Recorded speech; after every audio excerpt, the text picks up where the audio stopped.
returned. Welcome back. Thank you.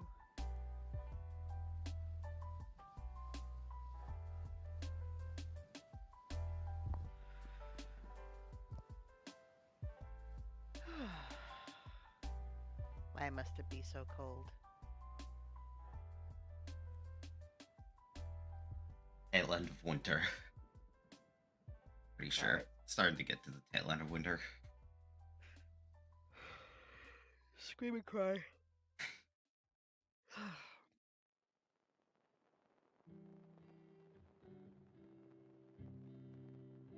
No, I totally haven't been rereading Ace Academy for the umpteenth time. You can't prove anything.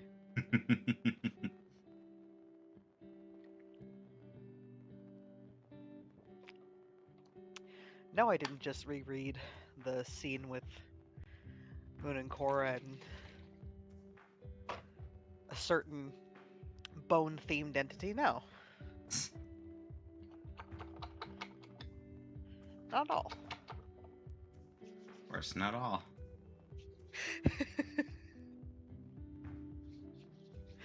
I'm just very excited to see an outside viewer's thoughts, okay?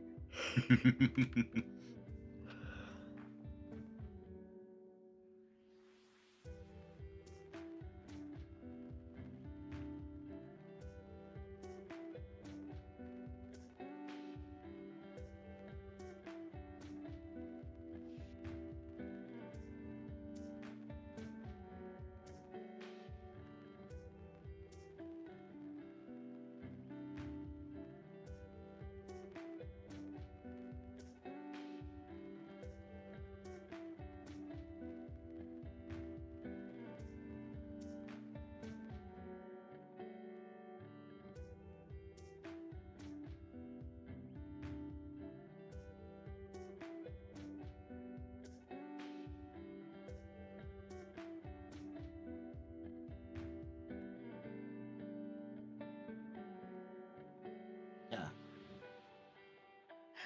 What the Kiwi doing? Dreaming about something and standing on my knee with leg. Had to get right up to you and scream. Okay.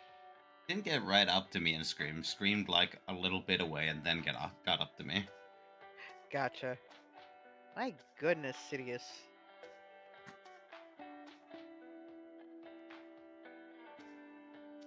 Silly lad.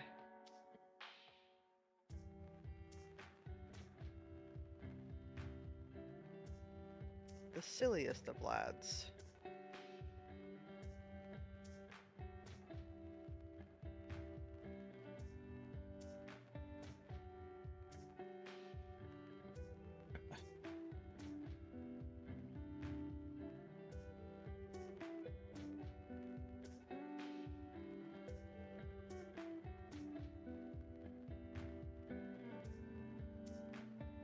Pat the Kiwi gentle like. Yes. I'm surprised he lets you play with his tail like that. I know Sorel does not like me messing with her tail much. He just doesn't care. I think it's because I've played with his tail when he was little as well, so he's used to me messing with his Gotcha. whole vibe. He is a very chill cat. My goodness, those pats. Look at that tail going. He is a little riled, you can tell.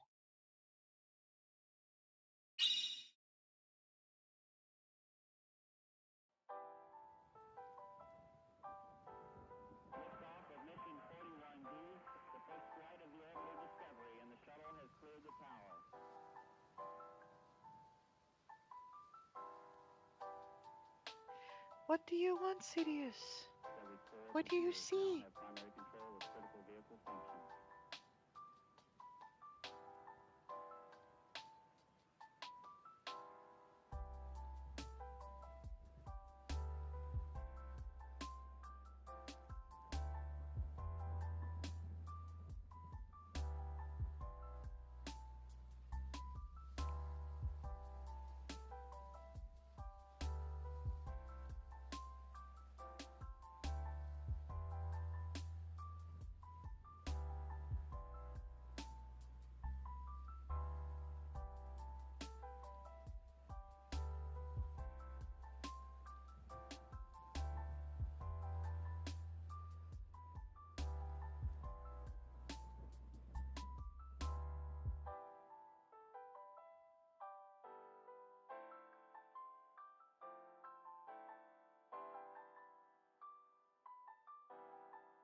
am in Jesus.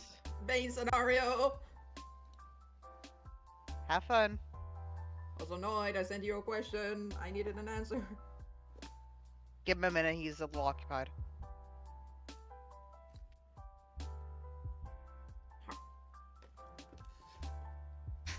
I should take a look.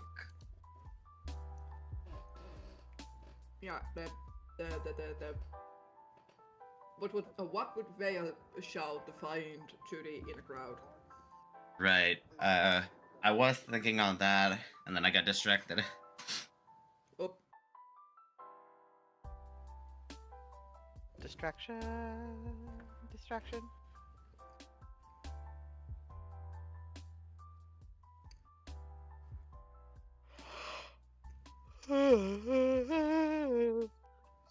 Apologies.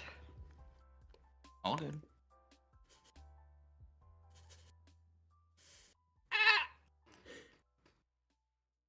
I just dumped too much salt into my fries. Oh no! Oh no! Well, time to sift.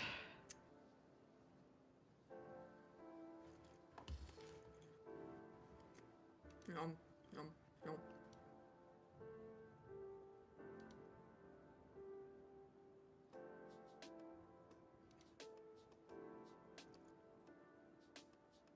Nom, nom. I'm fighting off Cinderella. Good.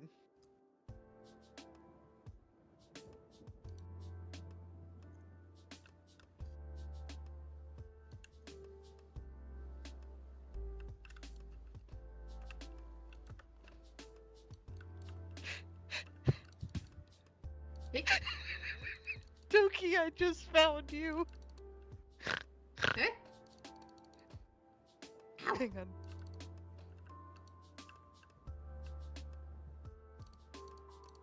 Hang on.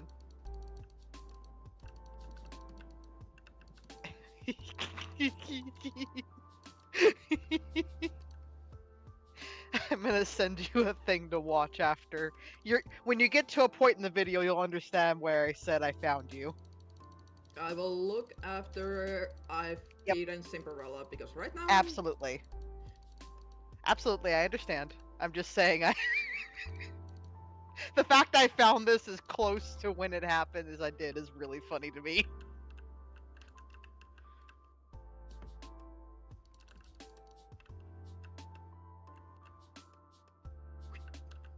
Safe spot, space, safe spot, space, space! Reverse DDR.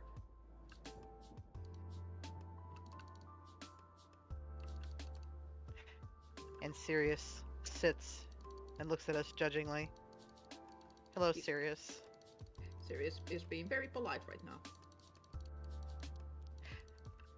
Hi, Rose! Rose! I cannot look at the chat, but Hi, Rose! Rose says, "Hoi, happy Valentine's Day to all, and let's save a life in today's game." I just realized it's we're having RP event in Valentine's Day, and Yes, we are! Yes, Jason we are!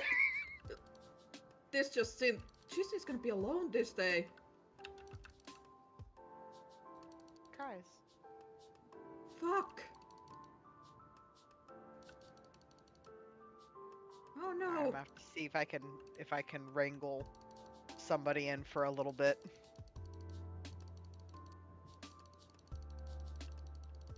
What you doing, cities? Also, it's Valentine's Day, and there's a heart-shaped pillow on the couch. It's perfect. Always been there. Shh. No, it's Let there us- for today. It's fine. Fuck you, Olivia. I'm using the limit break. Shut. Fuck you. Fuck you. Fuck you. You get that limit break. It didn't kill her. I thought it would. It didn't. Ah, it's okay. Look, it got you closer. And that's what matters. Look, at least you didn't use it at the beginning. Whew! At the beginning of the encounter. Like we saw with Evilise. God.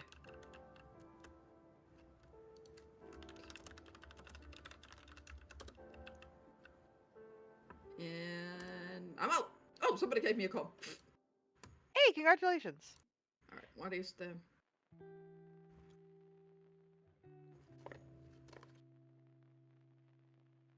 You'll understand when you watch it why I said I found you. Okay, I can't watch it and listen to you guys, so... Woo! Okay.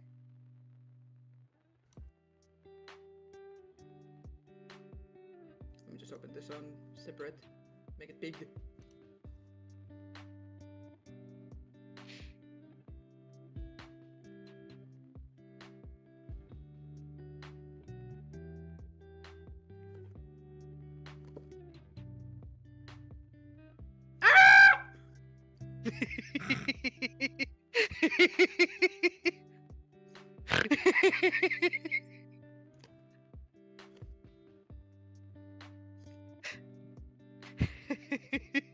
Dost thou understand?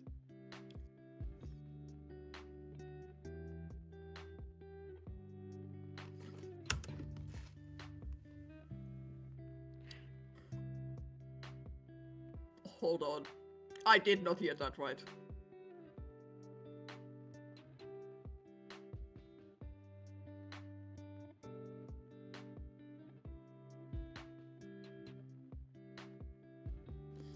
If you're curious, you're probably not straight, but that's unrelated. What? I love me Dylan Hollis. He's fucking hilarious. I love him.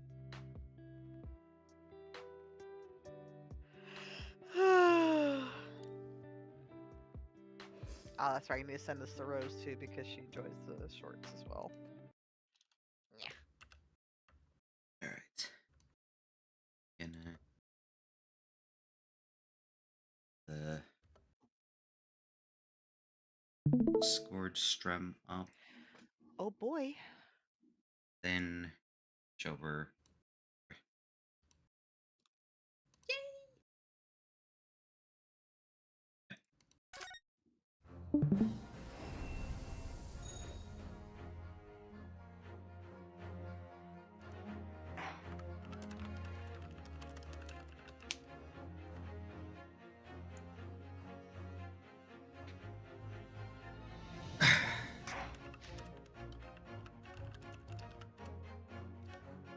All right. Let us continue from where we left off, Yeah. Oh boy. which was the beginning of the cross-examination. But before we do that, we want to check out the omnibus. We have access to the whole entire bloody thing. Bus, bus, bus, bus, bus, bus, bus. Oh boy. Oh boy. Let's look at the bus. You can certainly see the inside of the carriage through this opening, that's for sure.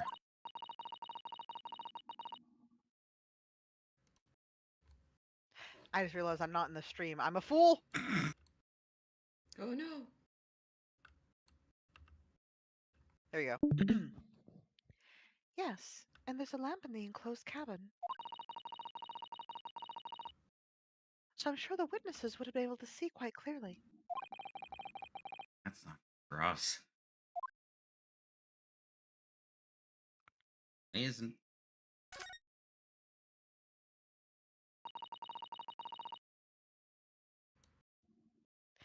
So this is the roof deck of the omnibus. Oh, you must have a wonderful view of London streets from up here. So people sit all the way up here on bitter winter nights with the cold air rushing past them? And they have to pay money to do so?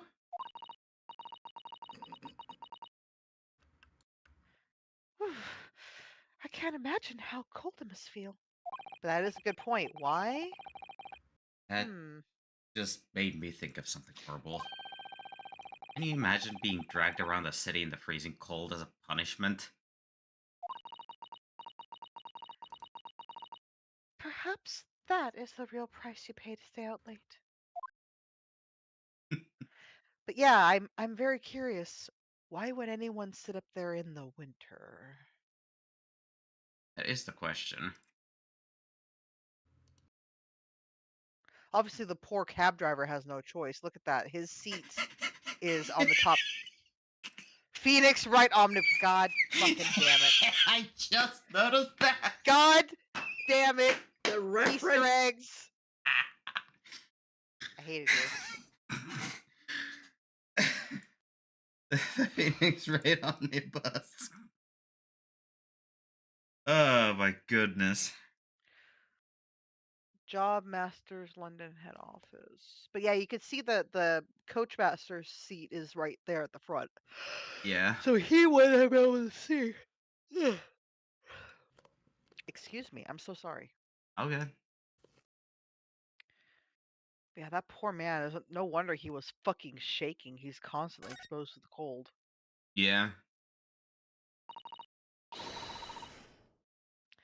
Well, let's open the door and go inside, shall we? Ugh. Scene of a murder. Horrible. Here we go.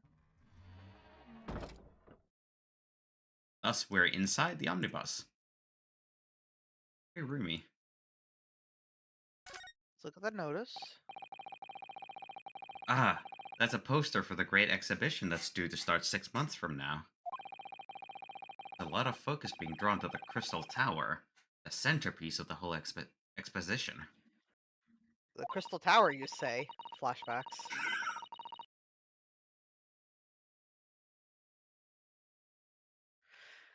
Ooh, the Crystal Tower. It's under construction already, I believe. People all over London must be fizzing with excitement at the prospect of such a grand event. There's a bloodstain. Something else caught my eye, but we'll get to it. That's blood that's soaked into the seat. The victims, obviously. Yes, and that seat would be clearly visible from the roof deck. Did you really stab somebody in full view of the other passengers like that, I wonder? Well, it was after dark. And there was a lamp on in here, so perhaps the culprit couldn't see anything outside through the skylight. It's possible. Whichever way you look at it, it doesn't seem like it was a planned attack. Can you do me a favor and look to the right? And down. A little more to the right. See that handle? See, it has a handle, it seems. Bingo. This looks like all sorts of equipment that might be needed to keep the omnibus running. Feeding tubs, tools to repair wheels, blankets, horseshoeing tools. So it's a storage compartment for the coachman to keep his things, it seems. There doesn't seem to be any space for passengers to stow their luggage, that's for sure. Well, I don't imagine it would be very convenient for that purpose anyway. But let's say you could rearrange things to make more space and, Yeah, that's just the same dialogue. hide away. I'm just saying, the moment I saw that handle, I'm like, oh, I have a suspicion. We'll see.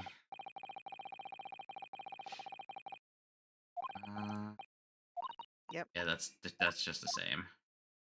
But it was It's mostly weird because it's it's just a Go ahead. poster about the Great Exhibition. Right. It's just the notice looked like it was different. That's why I'm very confused. Yeah, there's a lot of focus being drawn to the Crystal Tower. Mhm. Crystal Tower already under construction, Right. fizzing out with excitement. I'm just saying, if you take a look at the other one, it doesn't look like. I mean, obviously, it's talking about it. It's just it's formatted differently. I just kind of wish that. Well, anyway. Yeah, I think they were taking notice of both that notice and that poster over And there. that, right. And then you have the skylight. It's quite a large skylight, isn't it? Yes, quite large enough to afford a good view into the cabin from the roof deck. There doesn't appear to be a handle or catch of any description. So I suppose it can't be opened from inside the cabin at least.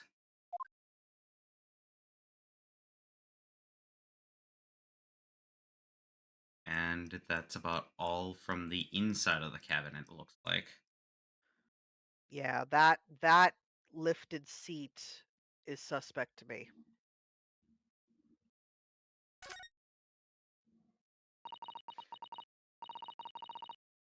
Have you seen enough?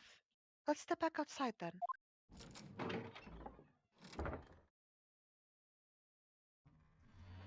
Yeah. Is there anything else we haven't taken notice of? Ah, there is a clasp there. Yeah, it can definitely be opened from the outside, Mm-hmm. but I can't seem to take special notice of the clasp.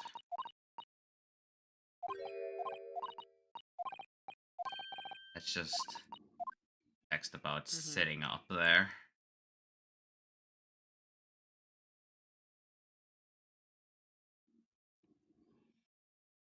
Think that's about all from the outside that we can check, or well, Back about the whole thing in general.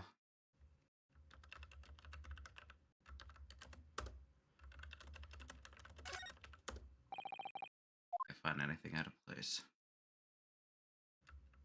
Yeah, I think that's about all I can explore about the omnibus at present.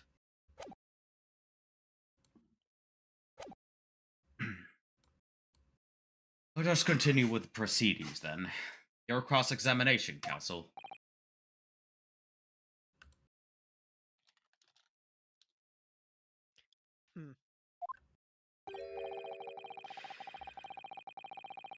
Pray don't expect this Nipponese stray to understand the intricacies of a British court's cross-examination rights.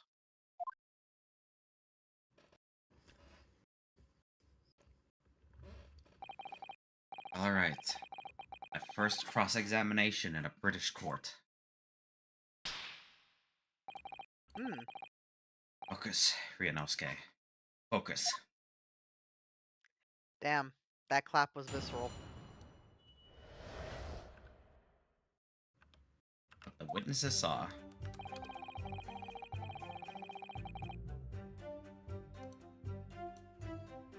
Right, we read this. Oh, that's right. time. Yeah. Uh, The poor shaky grandpa. yeah. Hold it! Yes, I think it was sometime after 10, wasn't it?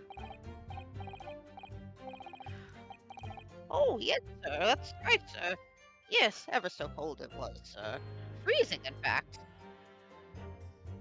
No special reactions from the others. And you had 4 passengers on board at the time. Is that correct? Yes. Yes, that's right, sir. Not all traveling in the same part of the bus, of course. No, no. Yeah, seems correct. And there were no other passengers when the incident took place? No one alighted, for example?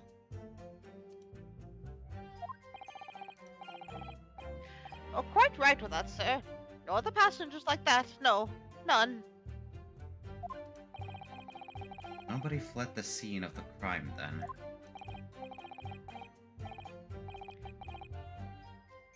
I have to say, the boss insists on it running, he does. Every evening, at last bus of the day. So it's even extra cold. But I do wonder sometimes it's altogether worthwhile. Yes, sorry to say. What do you mean by that? Well, with it being so cold and everything, and only making 20 pence on the run, you see. Yes, I spend that much at the pub on the way home just trying to warm up again. That is suspect, isn't it? Hmm. The victim and the man accused of killing him were sat next to each other inside the bus. That lends more credence to my hypothesis because they were sitting beside each other, which means there was no one on that other seat. Okay. Sorry. Yeah. Which would also... No, it wouldn't. I'm looking at the wrong side of the hand. Yeah. Wrong hand. And you saw them through the skylight in the roof of the carriage. That's right. When you sit up on the top deck, the window's right there at your feet.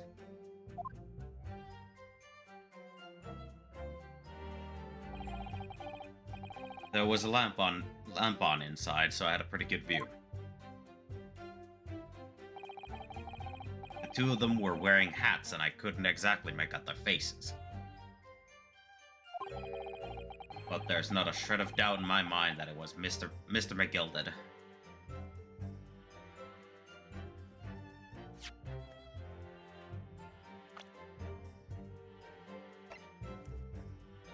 It doesn't look like Mr. McGilded.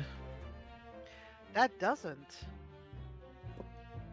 Besides, there's no gloves on it with this guy. And if they are wrong color. They are the wrong Yeah. color. So,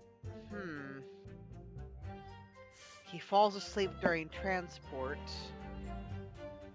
I'm starting to build up a hypothesis in my brain, but I'm gonna wait and see what we can pull together. Yeah. How can you be so sure? Well, how could I put it politely? Mr. McGilded is a gentleman of rather small stature. I couldn't have mistaken him for anyone else.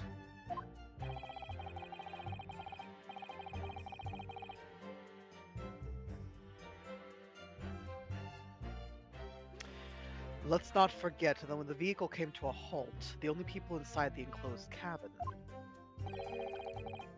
were the deceased Mr. Mason and Mr. McGilded. There is no room for doubt here. Really wish there was. There is. There definitely is. Then out of the blue, the accused just reached over and plunged a knife right into his guts. Hold it! You actually saw the exact moment it happened? Didn't I already testify to that? Or are fair dinkum hard-working city bankers not considered trustworthy these days? You're a banker, so... We trust no bankers in this household. Oh, no, I didn't mean that. It's not good. I've really got his back up. I've really got his back up. Yeah, I think he's talking about like he made him feel back into a corner, or his hackles are raised, I think is what he means. Perhaps you could just tell us... My lord! Hang on, let me read the thing. Perhaps you could just tell us what you saw in a little more detail, if that's... Okay. Juror number 3. What's the meaning of this? My mind is made up, my lord. Completely and utterly made up. Made up about what? I don't like this stinking rich. Never have. They're always up to something or other that they shouldn't be. Every one of them. You need to sit your ass down and wait. And that little leprechaun is... and that little leprechaun of a man is no exception. Well, he can't fool me.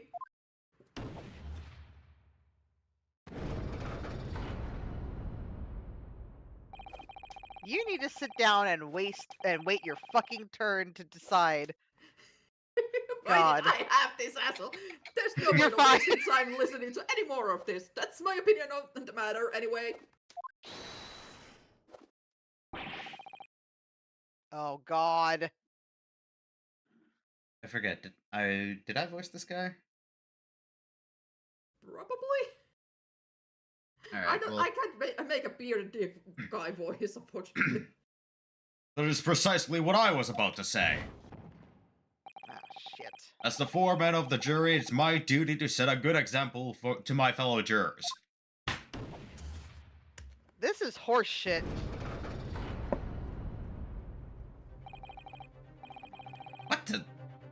What's happening here? Let me see. Ah, yes. It seems that's how the members of the jury give their verdicts. With fire? Apparently, yes. White for innocent and black for guilty. As the 6 members of the jury make up their minds about the case, one by one, they each cast the ball of fire into the great scales of justice, as you saw a moment ago. This is bullshit! So if those scales fall completely to the black side, does that mean... Let's do our very best to make sure that doesn't happen. Now I'm even more worried than I was before. Very well, the court acknowledges the change in the jury stance. Counsel for the defense, please continue with your cross-examination. It's a nightmare. That's right, he stabbed him. I screamed, I did. Couldn't help it. Hold it! Stabbed him, you say?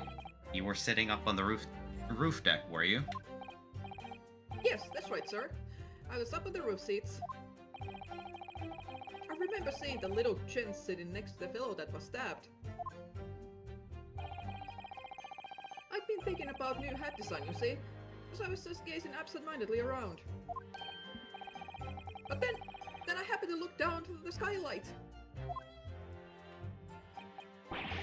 It was sticking right out from his belly. That huge, great knife. A grim sight indeed. That didn't help me at all. Jury looks like they're even more convinced my client did it than they were before. That appears to have made everyone even more dubious that Mr. McGill is telling the truth. If only we had some evidence to counter their suspicions.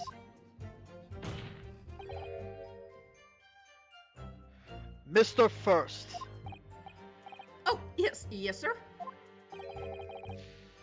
Is this the knife you saw? Oh, good grief. Yes, that's it. The very one, sir.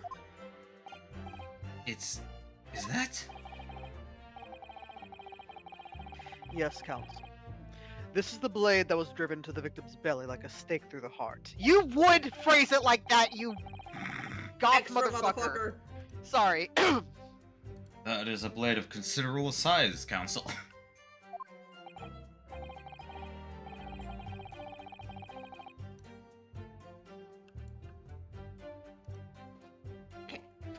Excuse me.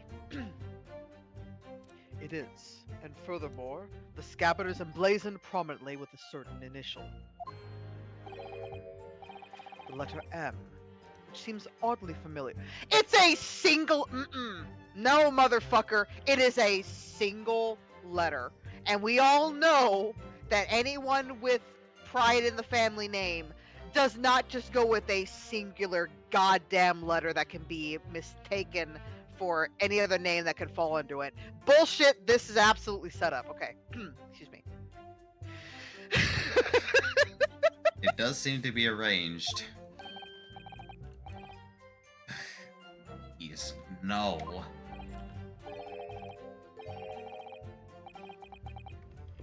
Okay. Sorry, I will read this, but you see my point? Yeah. Look how many names could fucking fit that. No, bullshit. Okay. M for Magnus, perhaps? Or McGilded, possibly. Take a pick. Or 3, any other M name!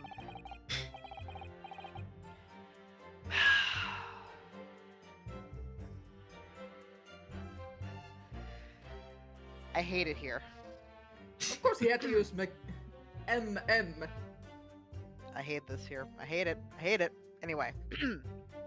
It seems this particular big name in London made a magnificent mistake. Objection! But there are M's everywhere. Thank you, Ryunosuke. Like yes, like in Mason. Objection!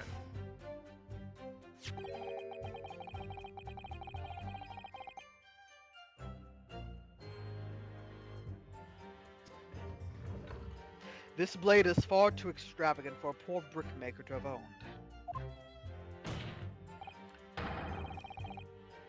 No, this weapon of murder almost certainly belongs to the accused.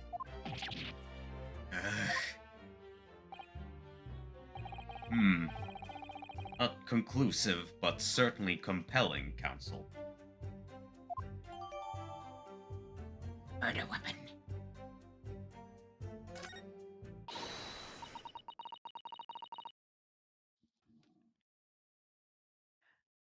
My lord, if you'll forgive the interruption. Juror number 2. Go on. Before you do... Where is this? There's the M. Is that an M? It could be a W. It could be a W. It could definitely Look be a how it's W. held right side up. Look how it's held right side up. That is a fucking W.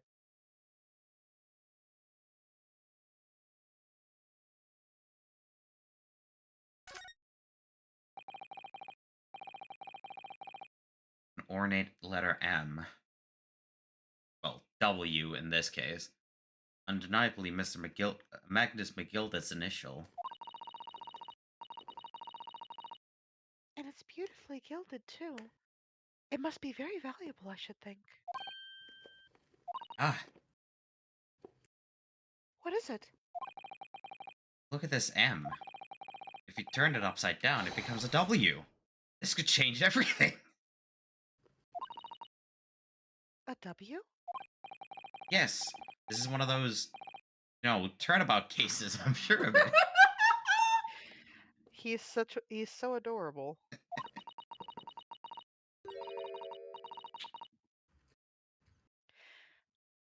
I'm afraid I don't know at all. But what I'm sure of that this is an M. I mean, the only thing I will say is that stylized certain ways, it could absolutely be a W. Now, the only thing that kind of counters that is that the middle length is almost equidistant versus W being noticeably smaller. But I still think that it could be a W. I'm It still holding could- out hope. We'll see. Yeah, it could be either or. Oh. Well, that idea was quickly quashed.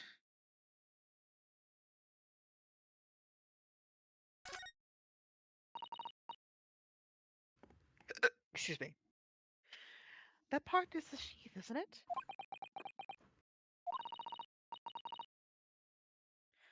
Are you all right, Mr. Naruhodo? Oh, sorry, yes, I just don't really like blades. Oh,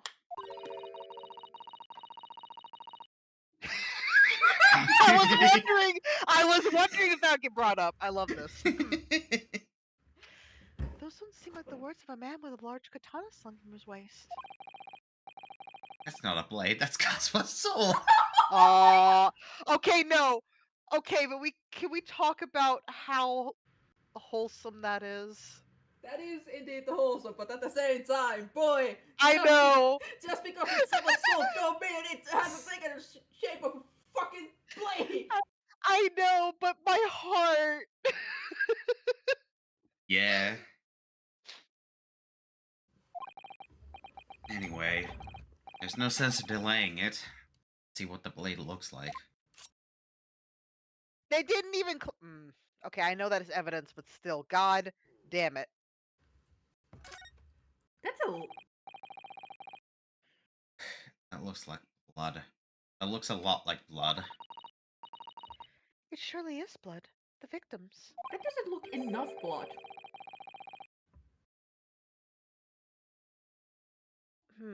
Yeah, if it was he said it was sticking out of his belly. That I don't think you necessarily need to have a super deep wound. At the same time, It does seem a you'd bit think that too it would have gone shallow. deeper. Yeah. Like let's let's take my own blade for example. From Hold what on, I I gotta look at can your stream. from what I can see from uh the blade on screen here, it has gone about here ish with the amount of blood that's on Give me a it. moment. I'm gonna go get my hunting knife. Yeah, I'm looking at it, and Come on, I know Clarence. that blade is longer. There you First of are. all, that the blade itself is longer Great. than the one on your knife. I understand. However, I got my bigger decorative knife. This is like a proper hunting knife. Let's see the blade. Okay, if this was like one of similar blade that I have, that could potentially be lethal if it's not taken care of. But if you instantly see when someone gets stabbed and yeah, no, that's like 2 inches, 2 to 3 inches at tops, which can be lethal if no one does anything. But these witnesses certainly saw the fucking knife, so It would have done something. so part of me is wondering because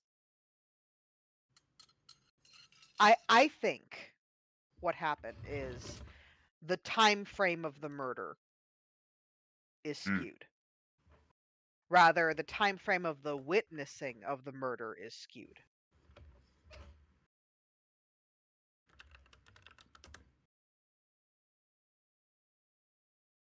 I don't think they saw the exact moment. I think they saw whatever was used to cover up what actually happened. Most likely. Also, I have a different kind of blade on me as well. Oi. This is Okay, definitely that's this is too long, but yeah, this is still. definitely too long. However, proportionally looking at it, yeah, like that, you will still do some good damage. Because remember, the human body is not that deep. So 2 inches is still a decent depth. but However, is it enough for the knife to stick out? well, like the knife is gonna stick out, but from the description, it sounded like it was shoved deeper. It sounded, at least by the accounts, that it was shoved deeper. He, And that's Yeah. that kind of a depth is definitely enough for someone to be able to rest it out if they had a moment.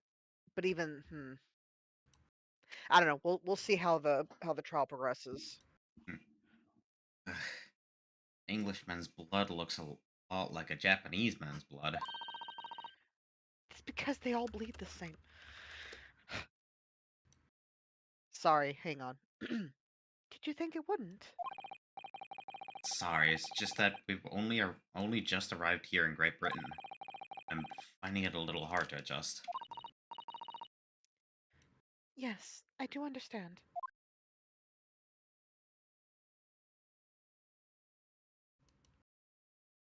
Is there anything else on the knife that we can examine?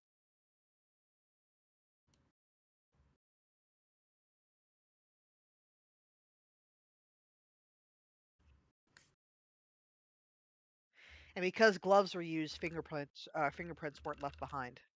Yeah. Fuck.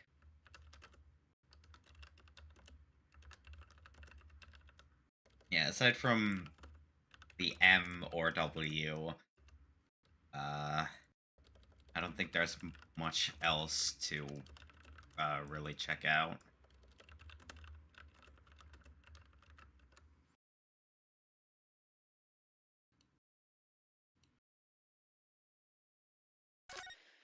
All right.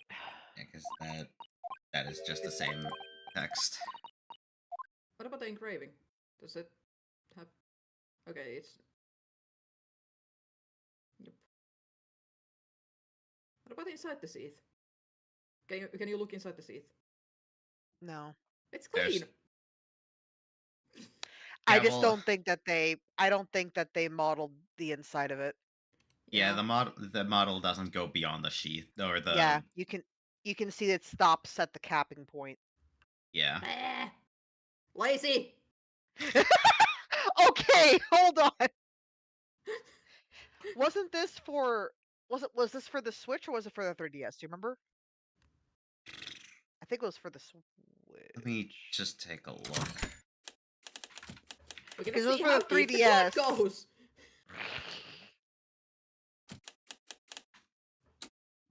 This first Especially game the- is the Great Ace Attorney Adventures.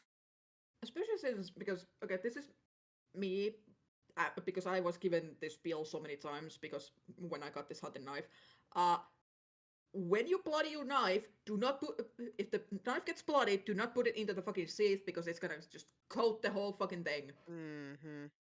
So is that dried blood? That most likely is dried blood. It looks dry. Yeah, no It does look dry. smudging. What the hell kind of sheath do they have? Okay, I'm being nitpicky. I'm over here like You're fine. Pat. So this was made. The Great Ace Attorney Adventures was made for the 3DS, That explains some of it. along with Android and iOS, but those two are lesser That points. that explains some of it. And let's see, 2 was also made for the 3DS. Okay, that explains some of the modeling limitations. Yeah, It's still nicely detailed, all things considered, but it explains why they didn't put the extra bit in there for the inside yeah, because they had to keep below a certain threshold, I believe. probably. But still, considering this is 3DS, like that is nice. Yeah. But I do also see some light color differences over here by the this point in the Yeah. blade. See, I'm looking at that and I don't know if that's because of the detailing, like the decorative detailing of the blade, the etching, I believe it's called, or if it's something else. Because hold on, whoa. Turn that again, please. Yeah, it almost looks like there's on the edge. It looks like there's blood there, right? Like along that edge.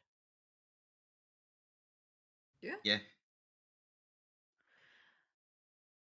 That's weird. That's weird. Okay, interesting. We'll probably see more as the trial progresses.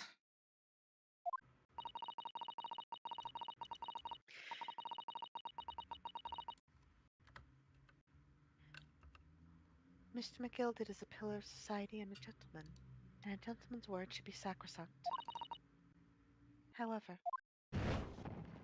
God damn it. those of us in service know we must accept hard truths. God damn! Let us. Dispose of the rubbish. Wait, what are you about to do? Dispose of the rubbish. Give us a fucking holy shit! No! Come on! Oh. I don't wish to cause offense, but I do like to eradicate all traces of filth and grime.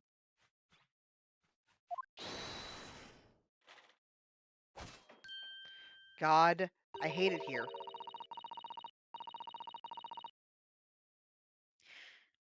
I have painstakingly typed every word uttered here today and cross-referenced all the facts. All the facts?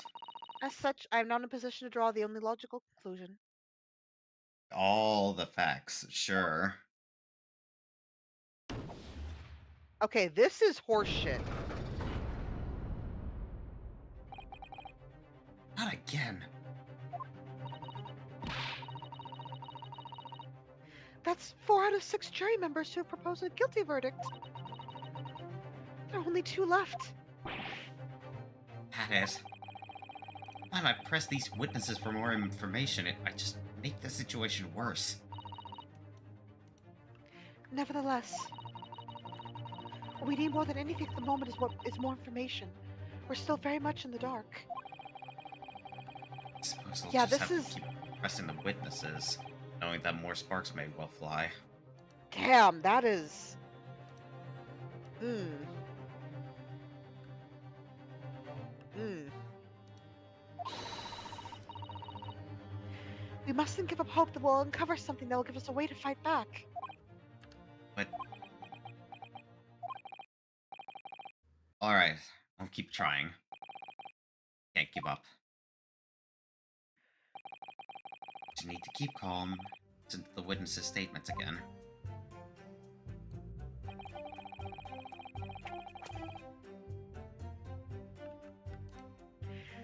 How did you see it, sir? Your Hold it! positioning is. Yeah.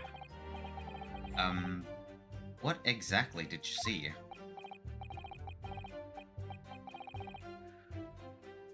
Oh, well, sir, that would be the passenger, sir. Yes, collapsed on the floor, he was. Wait, what? But he was found sitting. Mm-hmm. And by the passenger, obviously we're referring to the victim, Mr. Mason, the brickmaker.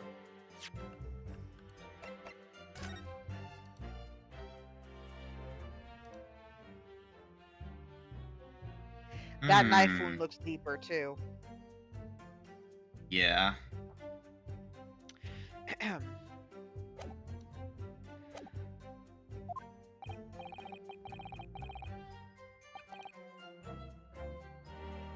And then the other passenger had the knife in his hand like this. There's no fucking way. No. No, bitch. No. Mm-mm. Sorry. I'm sorry, Grandpappy, but you're talking out your ass. By the other passenger, obviously we're referring to the accused, Mr. Magnus McGilded.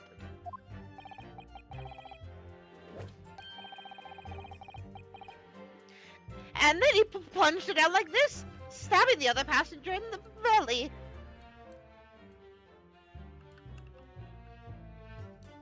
If it's supposed to be an ice pick stab, then how is there blood on the thumb and seat. pointer finger section? Yes. That's weird.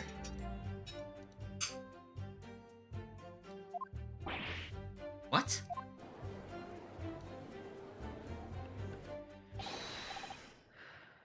Oh, god damn it, not you two!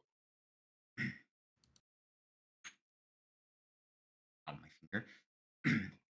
My lord, I wish to speak.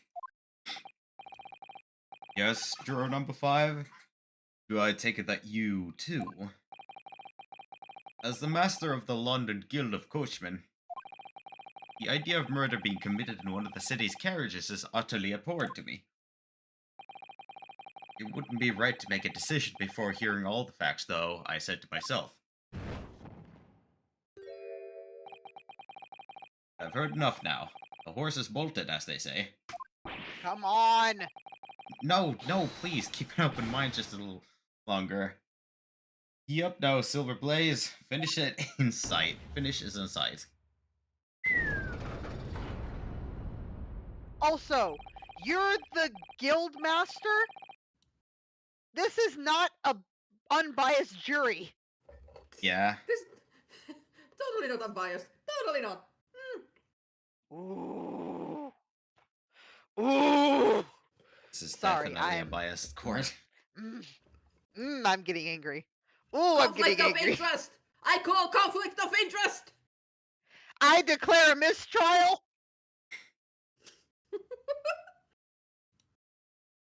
Unfortunately, this is the Phoenix Wright universe. I know, I'm still angry. Yeah. Beppo is a long-standing member of the guild, and I trust what the man says. This is fabricate. Oh, thank you, sir. You're too kind, sir. This is too unkind, sir. Which now means that 5 jurors agreed to condemn this man.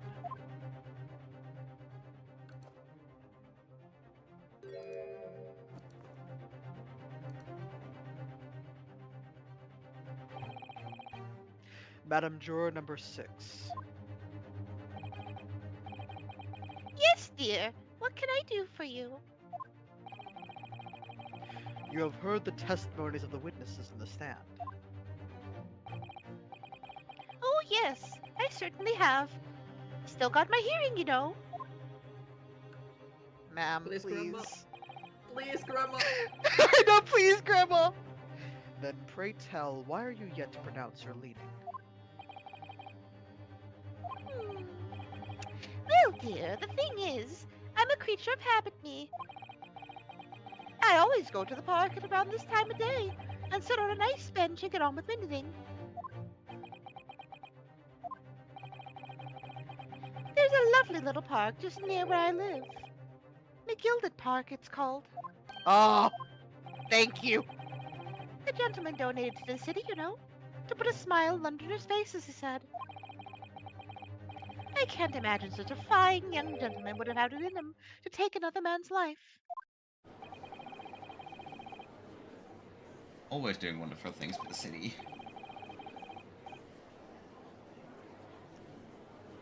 That's right, a man like that wouldn't stab someone, surely.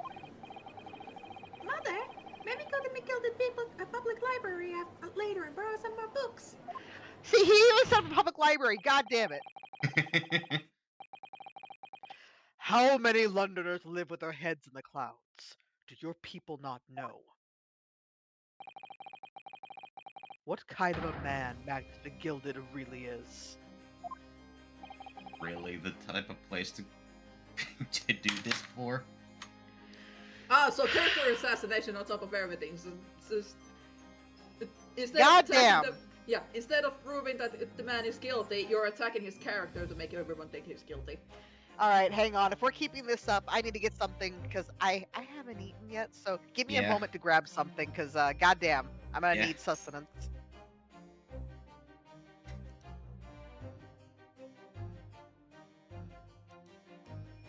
In the meanwhile, you can be entertained by me flipping my coin.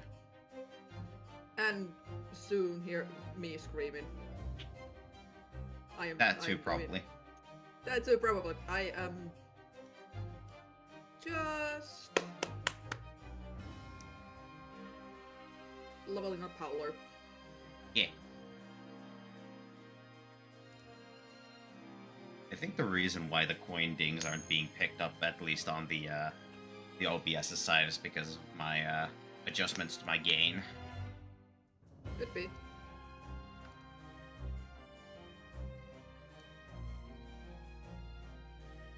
At least there's nice music to listen to while we wait. Hehe. I'm unpacking it right now. Yeah, no rush. About to go get some ice cream while waiting. Okay. But man, this bitch. Oh yes, you can't convince a person with, you know, the presentation of the facts as you know it. All right, you're gonna character assassinate then. Cool.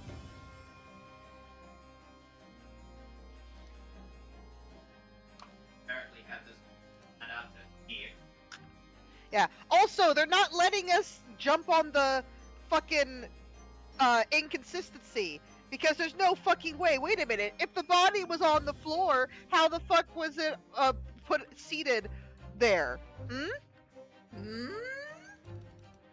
Ah. Huh? Huh?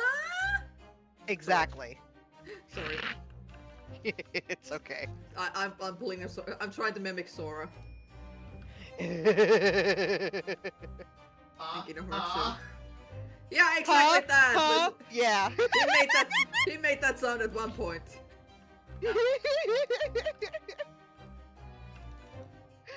Oh god. But no, like I'm very angry because I'm like, there's the inconsistencies. There's the fact that how the fuck did the coachman see, seated the way he was with that fucking bench in the way, how the fuck did he see the moment? Hmm? Hmm? How did you see, old man? God, this music though. It's good. It's very good. I like it. But I'm also very angry at this judicial system. Like, yes, absolutely have a jury, but also maybe don't have the person who runs the coach service as a juror.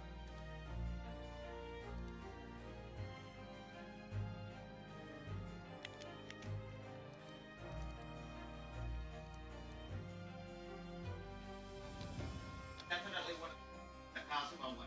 Eight. This is biased as hell. Oh, absolutely.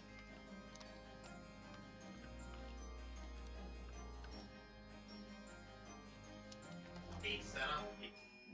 Very first battle on. Mm-hmm.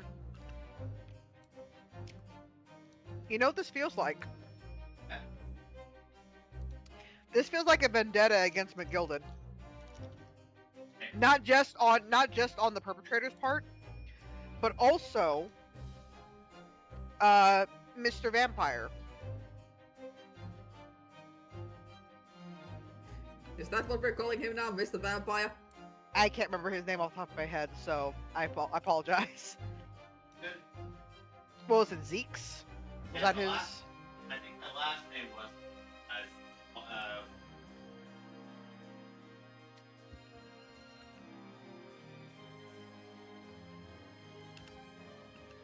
Yeah, Van Seeks.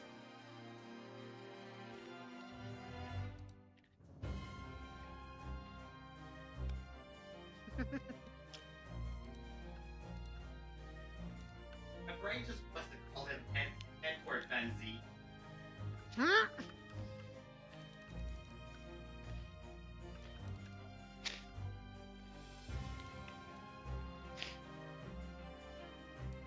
Edgeworth Van Zeke's God. I mean, he definitely looks like a Von Karma ancestor. He does. He does look like a Von Karma ancestor, absolutely.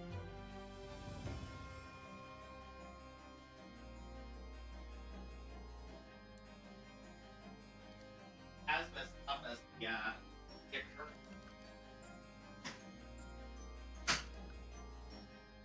Likely to being his ass again.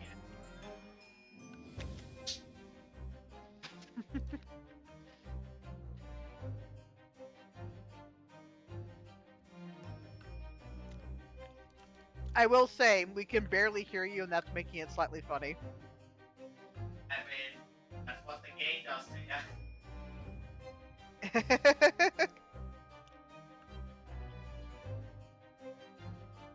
Murder, murder, murder, murder, murder, murder. Mm. Don't mind me, I'm just murdering everything I can get my hands on Howler. Mhm. Thank heavens for the hunter logs. Mhm. Try to get everything done to 10 or higher.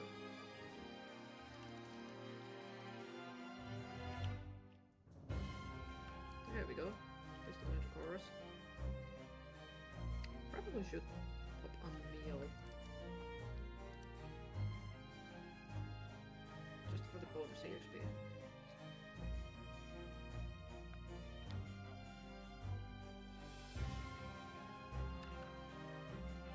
Num num num.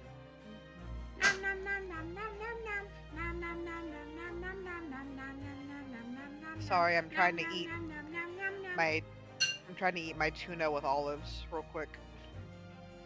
Yeah. I know. I just hear nom nom and my brain instantly latches on. I don't know how many people actually know that song. Num num num num num num num num num num. I only know of its existence, I don't know its name. Anyway. What kind of a man he is? Is he? And he's... Excuse me.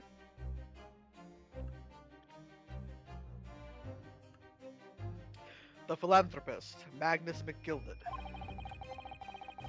has enough wealth to purchase the entire city he claims to value so highly. But where did all that wealth come from? Your client is a Shylock, sir. and one with the very darkest of souls. That's a Shylock. See, You see, it's it's opposite of Sherlock. I thought he was going to say a shyster. But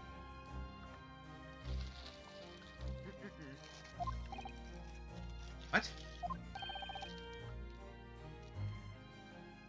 Stone the crows!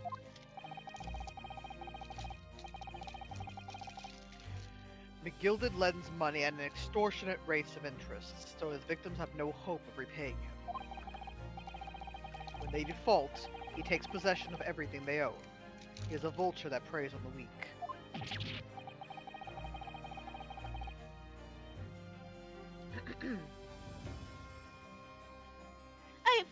I've never heard any mention of that before.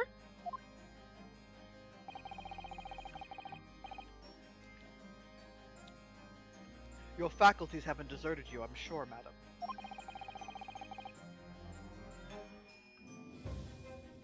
So has this thought not crossed your mind?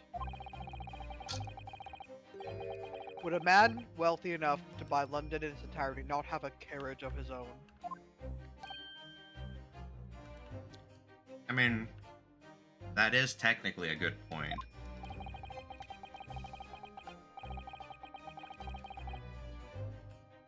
What possible reason could this man have had to make use of a public omnibus service? Maybe he wants to be around the London public. Yeah. Support the fucking Yeah. local businesses. You're not saying that. A man that wealthy would be able to hire a hitman. Yeah? Hmm. The victim, a poor brickmaker, had next to nothing to his name save considerable financial liability. It will come to as no surprise that his creditor was the accused, Magnus McGilded. Well, then wouldn't he have had incentive to try to attack McGilded and not the other way around? But let it also be known that the very day Mr. Mason was killed was the final repayment date for his debts. It makes no sense that he would kill him. Sorry.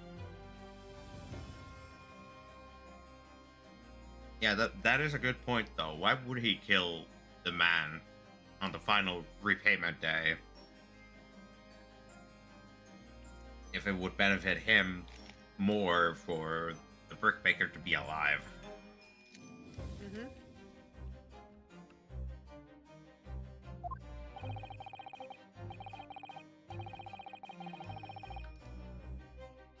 The brickmaker was destitute.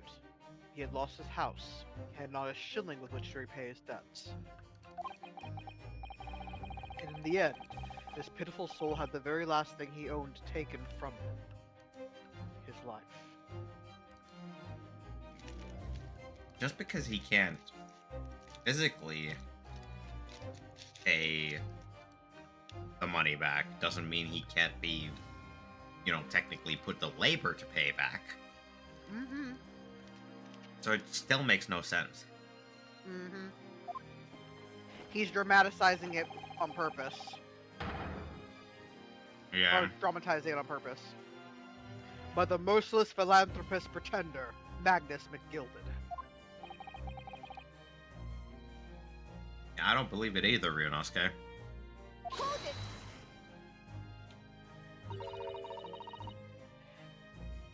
If I might add something briefly. Is Susato?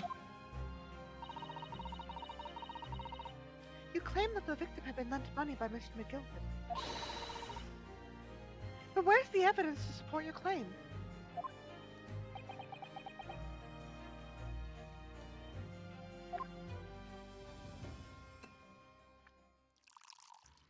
Six, this is not the time to. Are you gonna be the wine swirling asshole? Yes! You're the wine swirling asshole!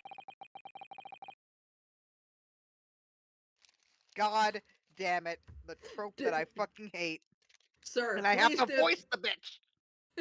Please tell me he's gonna do the fucking. What is a man but a miserable pile of lies? I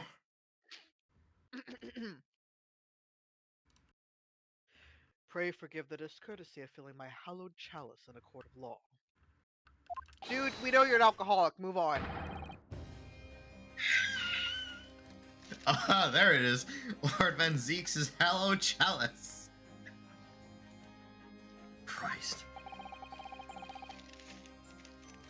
How can this be considered acceptable? Mm-hmm.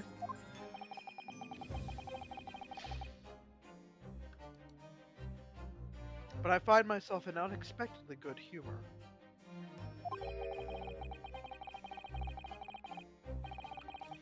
I had heard ladies from the Far East could show great courage, but I didn't expect to experience it myself. Okay, you're into DOMs, got it.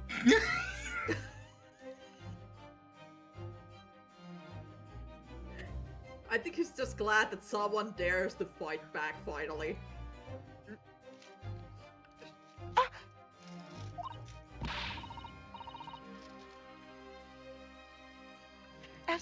As judicial assistant to the defense, I'm simply doing my job.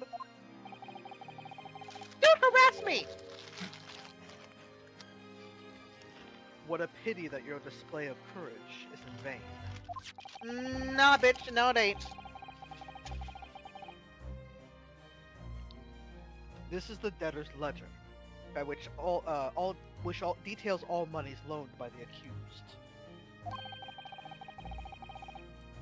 You will find the victim's name clearly recorded inside.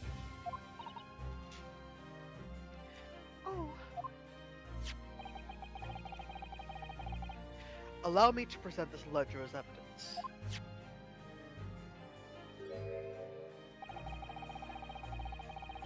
And pray forgive the discourtesy of raising my chalice in a toast to the enigmatic East at the same time.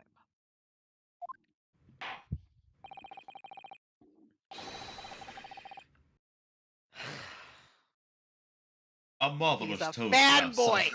I will gladly accept this new evidence. He's a fanboy!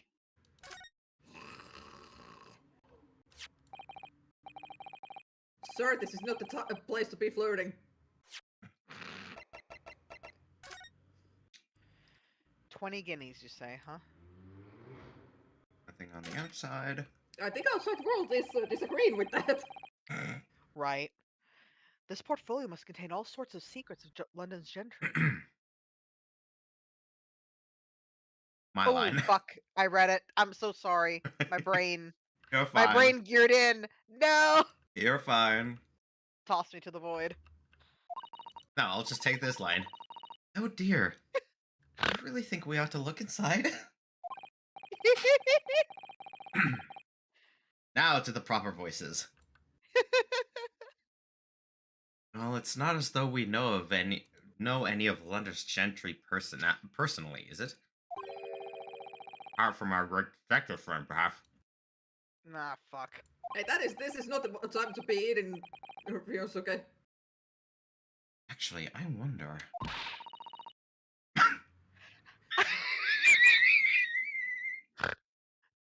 I assure you we will not find Mr. Sholmes' name inside. Well, Hector! let's see what we find. Come on, Hector, be there, It's- please!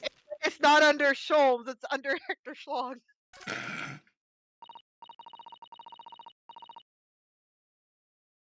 Gosh, it's crammed full of gentlemen's names, isn't it? Well, I suppose they're probably not all gentlemen at all, are they? After all, not everyone in this country is well off. Mm-hmm. Ah, goodness! What is it? Look at this! Do you see the name here? Bruce Fairplay.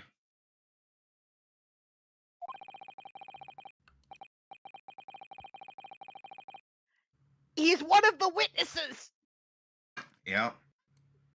The witness. Conflict of interest! Motherfucker, you're trying to get him No, killed! motivation. Not conflict of interest, motivation. Motivation to get the man into trouble. Because if he's killed, he doesn't have to pay anymore. Mm-hmm. Should that mean something to me? It does sound strangely familiar, actually. Bruce Fairplay, the witness testifying at this very moment. Oh yes, of course, the banker. Why is his name in here? Ah, he borrowed 20 guineas, did he? Look, the repayment date is fast approaching. He's a banker, though. You'd think he'd have the ability to pay it back. It's possible this is just coincidence, of course. But this could be very useful information. Mm-hmm.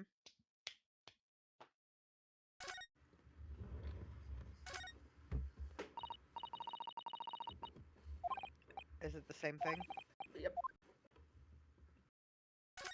Yeah, that was that side. That's... Yep.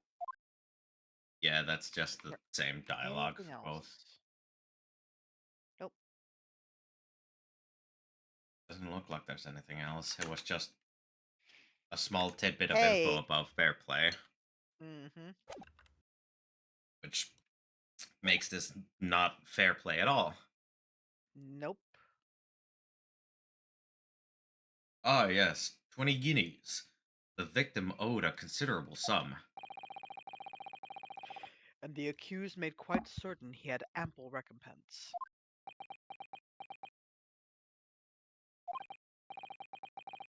Well, it would seem I've had the wool pulled over my eyes! God damn it, no, Granny! Regrettably, madam, that is the modus operandi of the accused. and it's such a pretty little park, too. What a scoundrel! Oh no!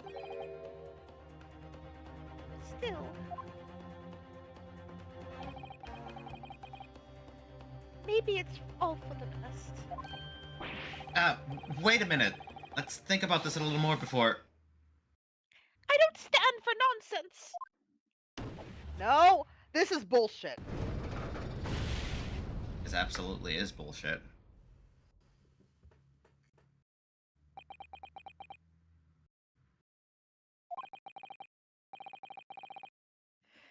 There's no way that they would put us into a no-win scenario off the bat, right?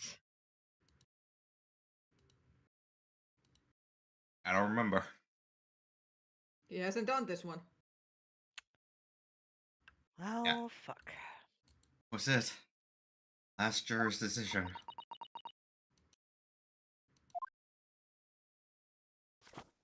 Nope, there's something we don't know.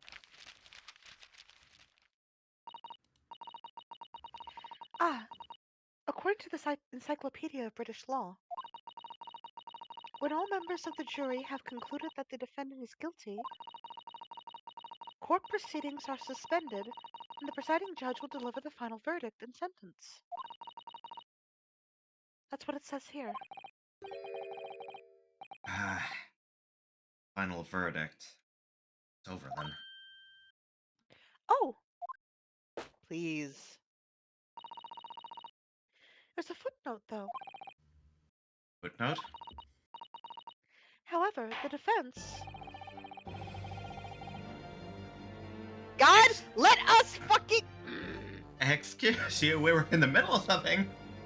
Sir! Sir! Sir! Can you give us like 20 seconds? 30 seconds?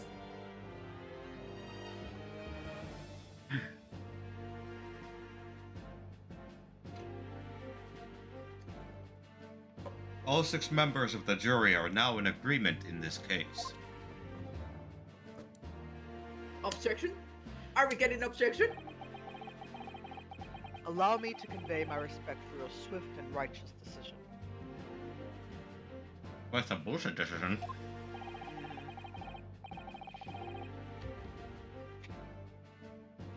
According to the laws of this country, I will now conclude the trial by delivering my final verdict. I trust there are no objections. Objection! Object, object, object, object!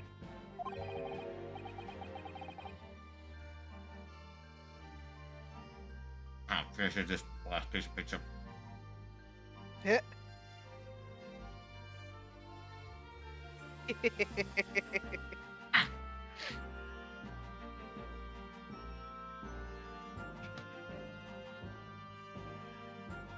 Mr. Sato, just tell me one thing.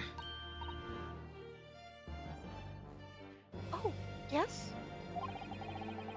You were in the middle of saying something before. The footnote in your Encyclopedia of British Law. However, the defense? What did it say next? Oh, yes, of course. One moment. When all members of the jury have concluded the defendant is guilty, court proceedings are suspended and the presiding judge will deliver the final verdict and sentence. Then the footnote says, however, the defense has the right to demand a summation examination of the jurors at this point. Oh!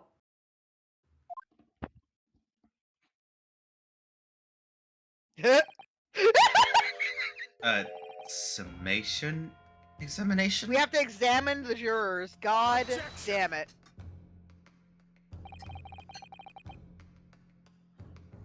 A summation examination?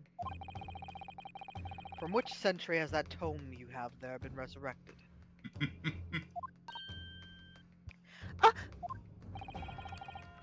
Judging from the binding, I would say that book is at least 50 years old.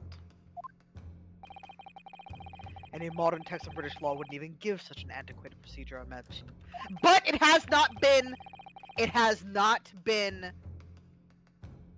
Yeah, but to say, like, just because it hasn't been brought up in recent memory doesn't mean that it is not an applicable law.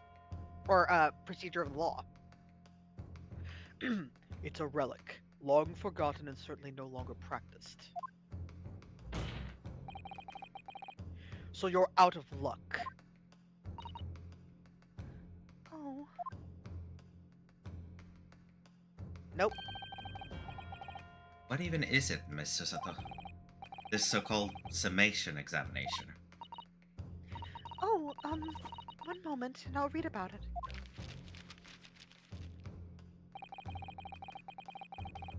You would demand the right to a procedure before you even understand what it entails. We're checking Bitch, we anything. got thrown into the deep end! Oh, fuck you. We're not reading that line. Thank you. All right, Mr. Naruto. I think I understand. It seems that under this procedure, we will be able to appeal to the members of the jury. Yeah, that is a right that we have, you motherfucker. Don't you be taking that from us. To do what, exactly?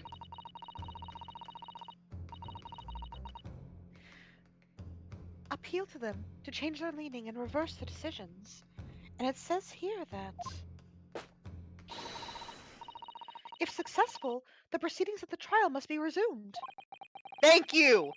Holy shit, I was wondering if they had a mechanic for that. Okay. Ah, Good. And reverse their decisions. Yes, in times gone by, barristers would use a summation examination to attempt to influence the jury's decision.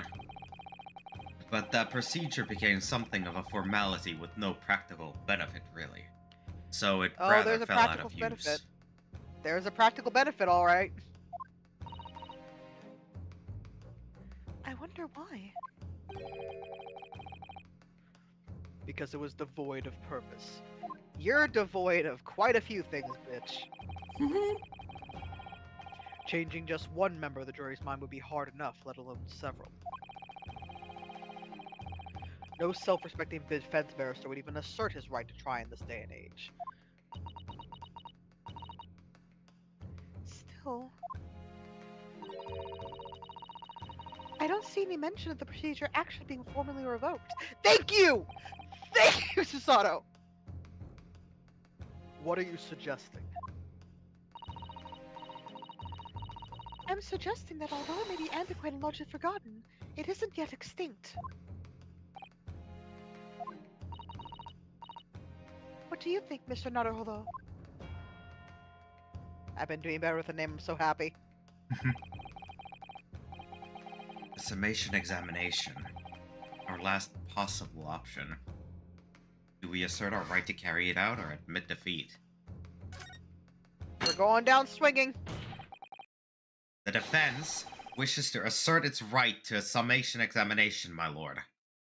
And for once, it's Objection. moving straight forward. No flinching or looking over to the side. London is the capital city of the most powerful nation on Earth. We have a duty to the world to exemplify the very highest standards of judicial procedure. You've made a mockery of that. Don't you fucking start with me, Van Zeeks. I swear to God, I will rake your fucking body across the coals. Has he really done mockery out of it? Yes. Yeah, with the wine Yes. bottle.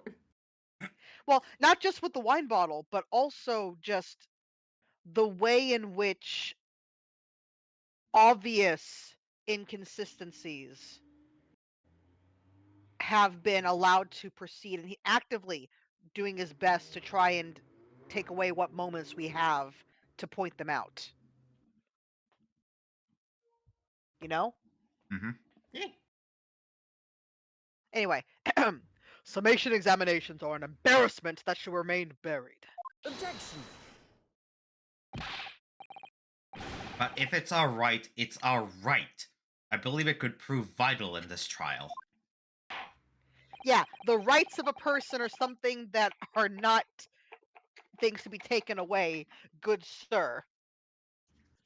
Especially because there is no guilty verdict as of yet, which means the rights are still well and valid, you bitch. The defense's petition is perfectly valid. The court will proceed to the summation examination. Let's fucking go. This is madness. This is Ace Attorney.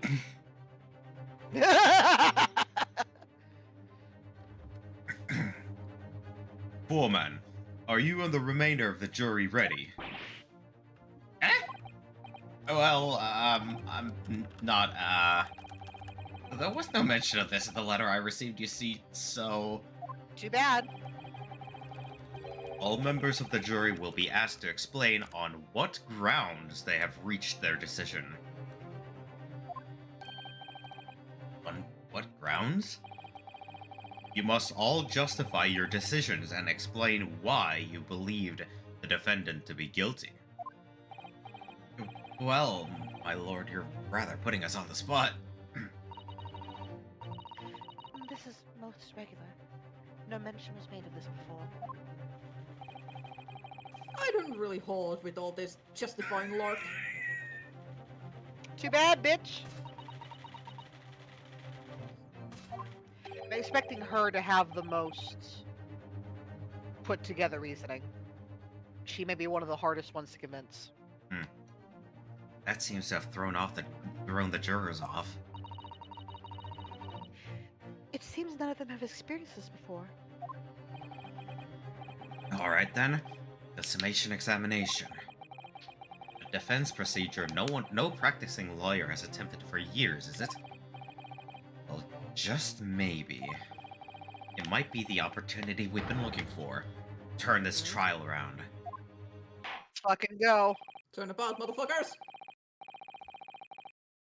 So be it then. Ladies and gentlemen of the jury, the court hereby calls upon you to state the grounds on which you find the defendant, Magnus McGilded, guilty of this most serious crime.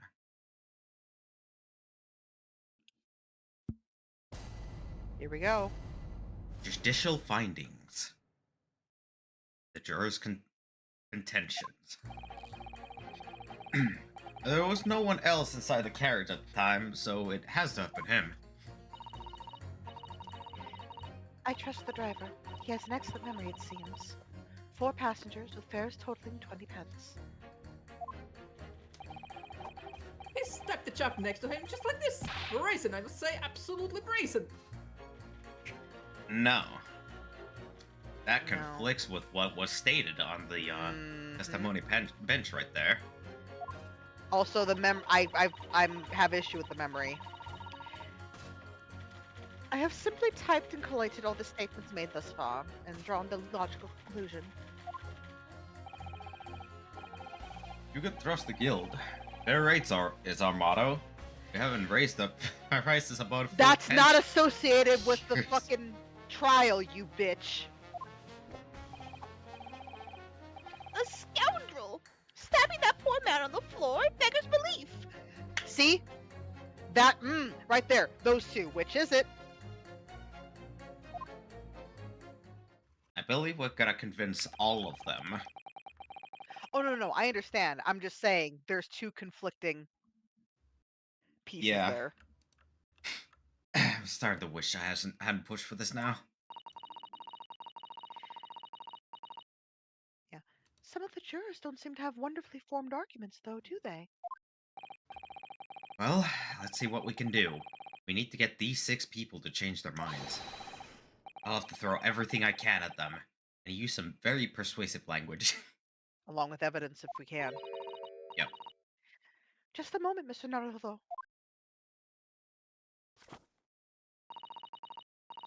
According to my book, that's not quite how it works. Oh? I thought I was going to have to thaw their icy minds with some heart-warming rhetoric about the defendants. Unfortunately, once the jurors have decided the defendant is guilty, they're unlikely to heed anything the defense says. Okay. But then... Evidence. They've reached their conclusions by their own reasoning, you see. Your pleas will sound like excuses. That makes sense. In fact, it could recoil on you. The more you try to persuade them, the more entrenched they may become. Okay. Then what on earth am I supposed to do? Oh dear. I'm just citing what I've read about British law, Mr. Naruto. Yeah, don't yell at her. Right, I'm sorry. You have any idea how to make this work then? Look, he's still sore from those 3 throws. That is true. That is true, but yelling right now is not going to help. Well, from what I can understand, the key to this procedure is using the jurors' own words to make your arguments. Right. What do you mean? Well, the 6 members of the jury are randomly selected members of the public. I highly doubt that in the guild master's case. Yeah, freaking Staring at you, bitch. I believe it with the granny. I believe with the granny and the maid and the secretary lady. But that motherfucker, I doubt.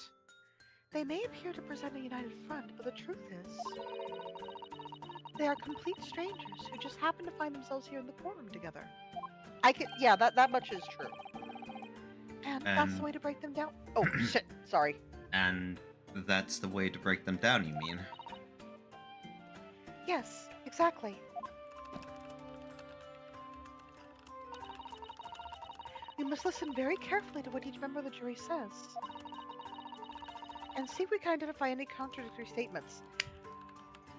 I've seen like There it 2. is. Mm-hmm.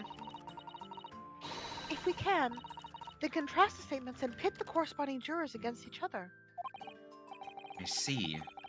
So it's contradictions in what 2 or more jurors say that we're looking for. In a way, then, this is similar to a regular cross-examination. Mm-hmm. Oh, yes, I suppose you're right.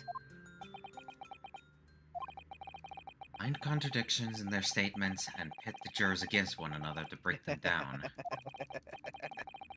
Alright, I might be able to pull this off. No, that's not right. I have to pull this off. Absolutely. Can we start proceedings, Counsel? I would ask you to take the stand for this. I'm expecting a clear and concise rebuttal. Oh, you're in the Yes, stand my now. lord. Oh boy. Jury examination. The defense's rebuttal. It's not that. Just, do a little bit of a this. Mm-hmm.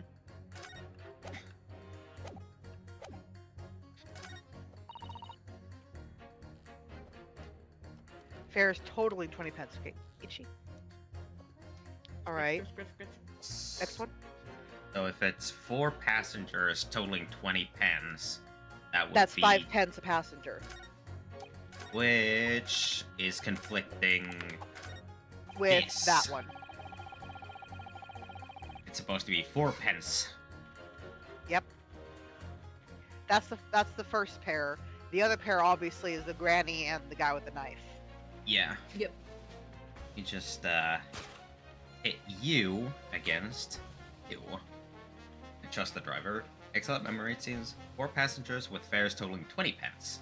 No, that would be 5 pence per. Mm-hmm. But their motto is 4 pence. So Mhm. if it was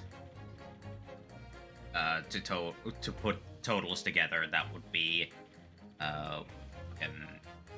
16. It would have been 16 instead, yeah. Objection.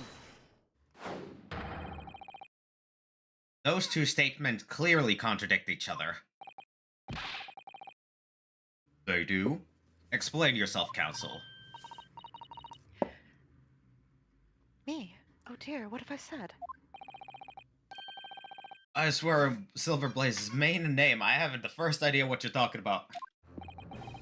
According to the group testimony we've heard so far, there were 4 passengers on the omnibus on the night in question. And according to the coachman, Mr. Beppo, he took 20 pence in fares. Quite right. I have those precise details typed neatly here in front of me. And juror number 5 also told us the following. The fare for the omnibus is always 4 pence. That it is. A fair and convenient single price. Just the way London's Which carriages means- should be operated.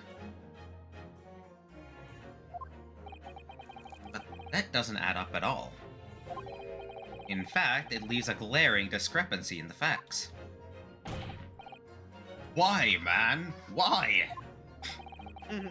4 passengers paying 4 pence each. If you do the multiplication, It would be 16 pence. exactly. I lost my voice, I'm sorry. It's fine. As I said, it doesn't add up. The figures are different. By 4 pence, in fact, or precisely 1 person's fare. Mm-hmm. One person's fare? Yes. In other words, on the omnibus that night, it's distinctly possible there was another passenger we've heard nothing about. Mm-hmm. Good gracious! This So either you raised the prices, or someone else was on that omnibus. this can't be right. The coachmen of the guild are good, honest men, one and all. Trustworthiness is our watchword. The figures our coachman claims most certainly do not add up. Your watchword, good sir, is a fallacy. I beg your pardon? Brutal. I love her.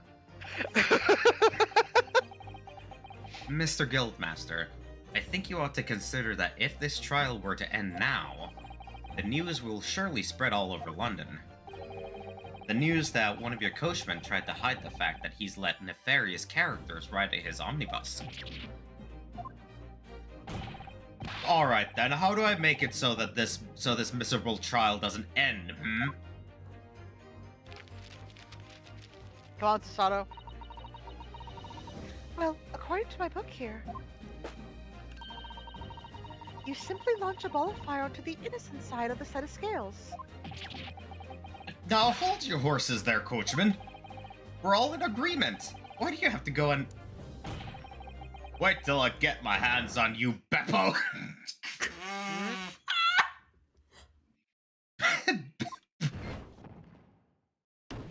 Yeah.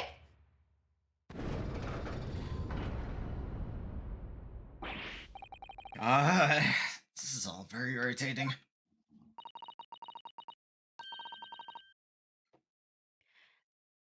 Begging your pardon, sir, I'm going to do the same.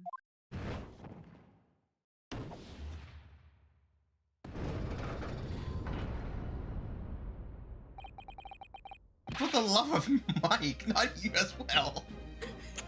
Who's Mike? Shane, did you bring a Michael in here? Oh god, they're spreading! A penny can be the difference between a smile and a tear, after all. I certainly can't put my trust in someone who doesn't follow my exacting standards in financial matters. Oh. Goddamn. Oh, really? I, for one, think it's only proper that we hear from the witnesses again. Yeah. Oh, well done, Mr. Naruto! You did it!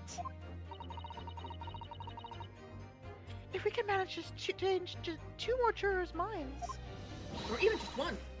we can force the trial to continue. 2 more. Actually, There's another 2. there is something else that's bothering me about a couple of their assertions.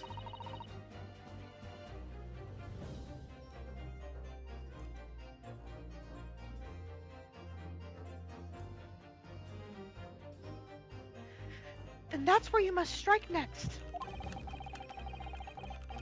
So I need to pit 2 more jurors against each other and show there's another contradiction in their assertions.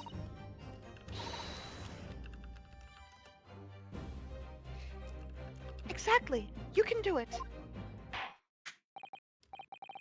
Well, the scales of justice have shifted, but they still weigh heavy on the side of guilt.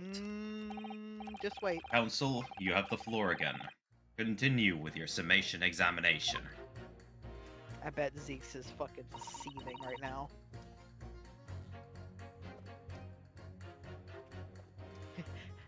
I love this. I'm changing my leaning to innocent. I should like to hear what the slipstrawed bookkeeper has to say for himself. That's great. Sorry, I'm very excited about that. You can even read it in her voice. Oh, thank you! I'm changing my leaning to innocent. I should like to hear what the slipshod bookkeeper has to say for himself.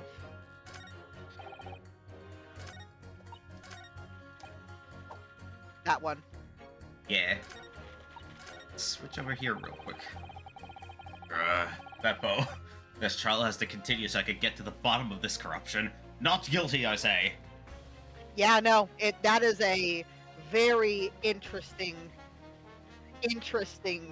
difference in fare right there. I'm very excited. See, look at how it's differently held.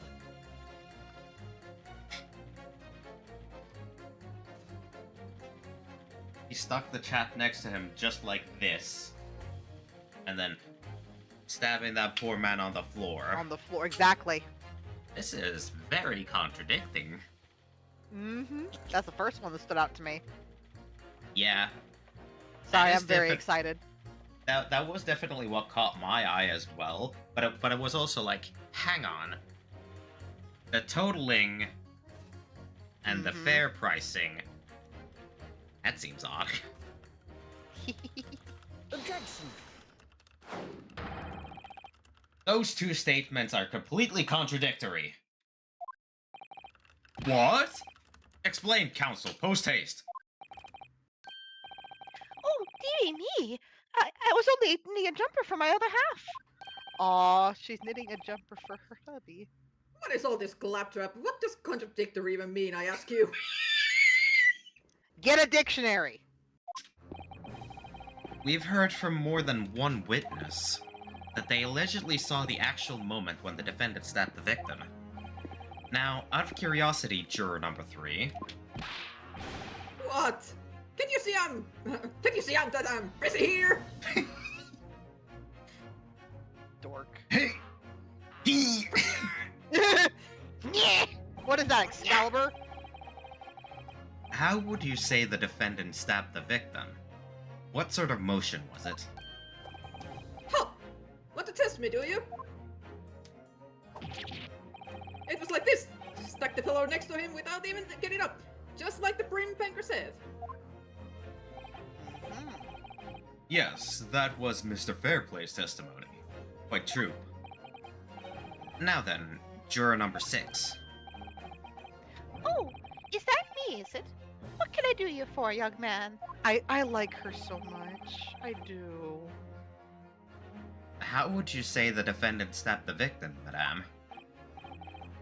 Oh, well, dear, as far as I understand it, it was like this.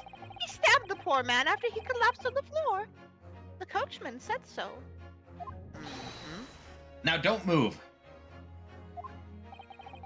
Take a look at these two jurors. He stuck the fellow next to him without even getting up. And he stabbed the poor man after he'd collapsed on the floor. Well, I'd never. They're stabbing in totally different directions. Mhm. What? Bless my stitches! What a muddle!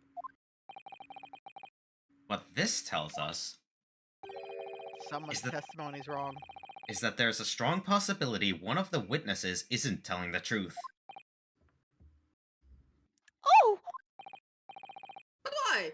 Why the dickens would they lie? I don't know that yet. But what I do know is that if the trial ends at this point, we may never find out. We may never know the real truth. Ladies and gentlemen of the jury, can you really let that happen in all good conscience? I know that's enough to sway the grandmother. Lies, you say? Oh, dearie me. I can't abide people telling lies.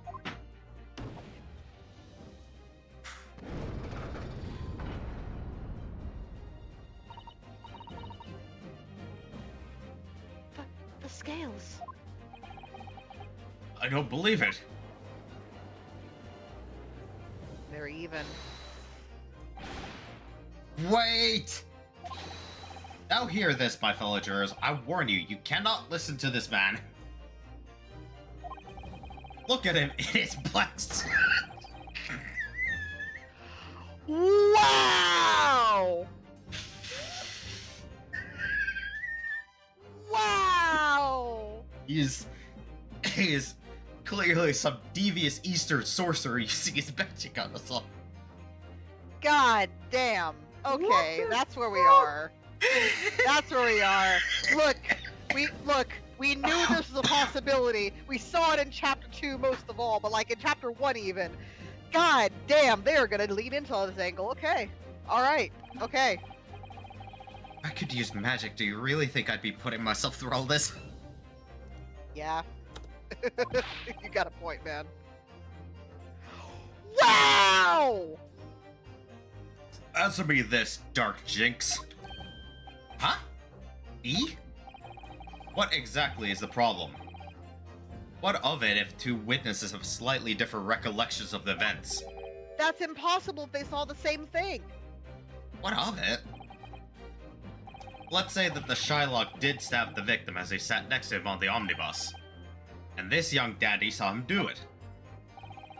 And now let's say the victim collapsed on the floor and then the Shylock stabbed him again. Hang on. There's clearly a single stab wound. Yeah. And here, stabbed Stabbed once. once Stabbed once. It's right in there. the abdomen. That's it.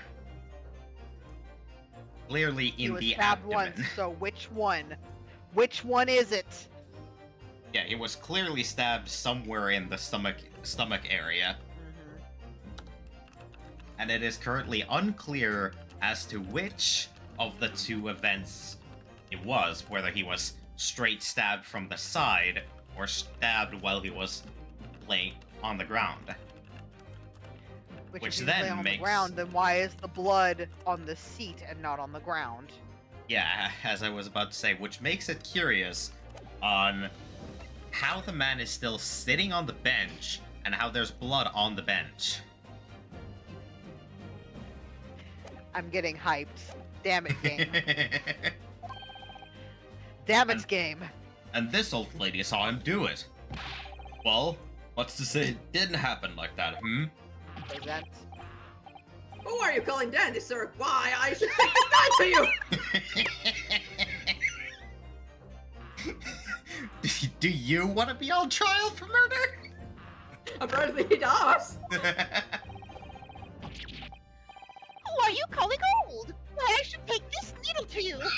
Don't piss off grannies, man. They will fuck you up. They're ready to kill each other now. Compose. But could the foreman of the jury be right? Did the two witnesses see two different moments of the same Out of crime? the question. It's out of the question. Unfortunately, Mr. Foreman. What is it, you dark jinx? Come on, out with it! What you're suggesting is impossible. It's out of the question. What are you talking about, man? How can you possibly say that? You do realize I'm only doing my job. As foreman of the jury, I have responsibility to steer everyone in the right direction. Then you're being a poor helmsman. So where's your evidence, man? That's what we need to see. Alright. I say the two witnesses saw two different moments of the same crime. If you say that's out of the question, show me some proof. Here we go. That's pretty easy. You want it? Just- We're gonna dish it out nice and hot. Yes, but first let me just do a little save. Yeah, safety saves are fine. It looks like the only way I'm going to convince him is to present him with something he can't dismiss. Here it is. Some irrefutable hard evidence. As you wish. What? I'll give you the proof. It's out of the question that the two witnesses saw two different moments of the same crime, as proven by the autopsy report. I'm pretty sure. This is the victim's autopsy report. According to what's written here, Mr. Mason was stabbed in the abdomen only once. Eh? Only once? It's quite simple. The victim was stabbed precisely one time. Which means these witnesses can't possibly have seen it happen two different times. Mm-hmm. Yeah. All right, I can see the fit. Shouldn't have told him, Dandy. Yep, that's what pissed them off. Wait, that means 4 jurors are now leaning to not guilty. We've done it, Mr. Naruhodo. We've won. Well, Specifically, the examination. yeah, specifically the examination. What are you playing at, you daddy fool?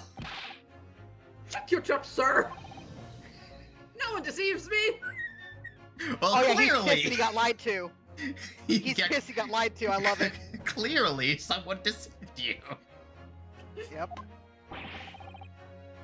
What, we had a consensus. I said shut your trap. I know a liar when I see one. Do you? Do you? And if the chap ever dares to cross the threshold of my shop, I'll take this razor sharp blade, then shave every last hair off his head. God damn. Okay, he a freak. Got it. and this also clues us in that he's a barber. Dear Lord. At least a little bit. Please tell me he's a I did not know that was there. I swear to God. I have never done this bit before. I did not know that was there. Well, it Beautiful. is. Beautiful. This is gorgeous.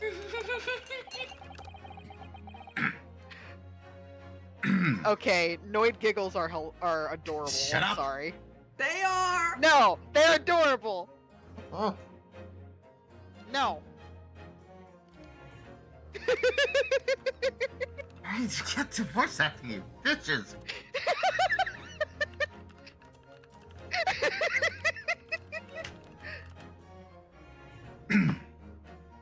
Well, in a quite remarkable turn of events, the defense's summation examination has flipped the balance of the scales of justice. The jurors now stand 2 for guilty and 4 for not guilty. Accordingly, there is no longer a large enough majority among the jury for me to adjudicate. and the trial must continue. Eat your heart out, Van Zeeks, you dick. I hereby ask the defense, the prosecution, and witnesses to return to their places. And I call upon all of you to continue to pursue the truth. See, that little line there. Pursue the truth.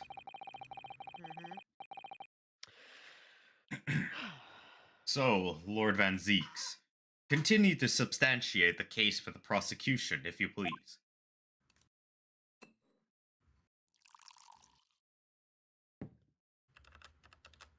Reaper wine? Reaper wine. Yeah, it is. It's branded with Reaper. Fucking wine swirling asshole.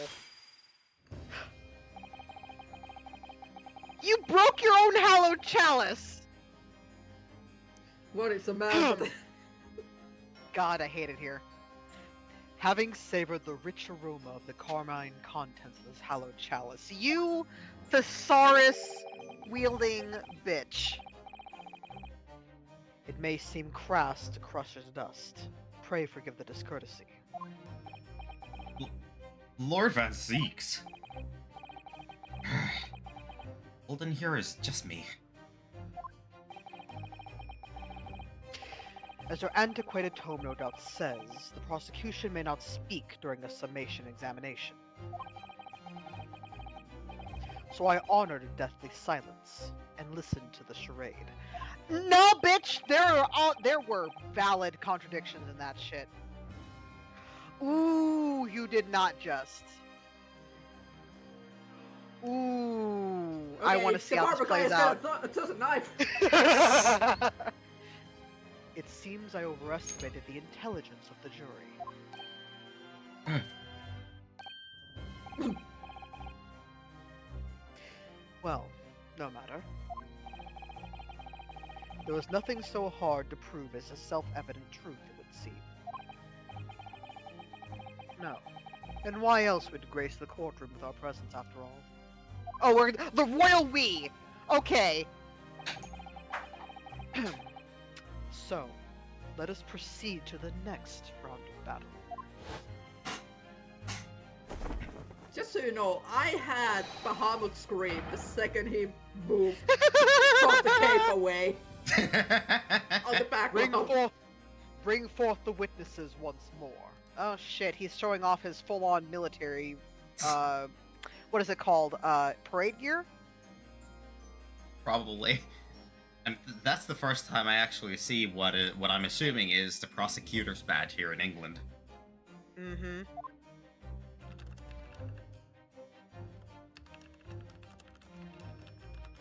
Alright, Beppo. You've got a lot to answer for. Witnesses. I trust you heard the summation examination we have just had to endure. Oh, yes, sir. That I did, sir. Of course I heard it. Oh yes, sir. I heard it.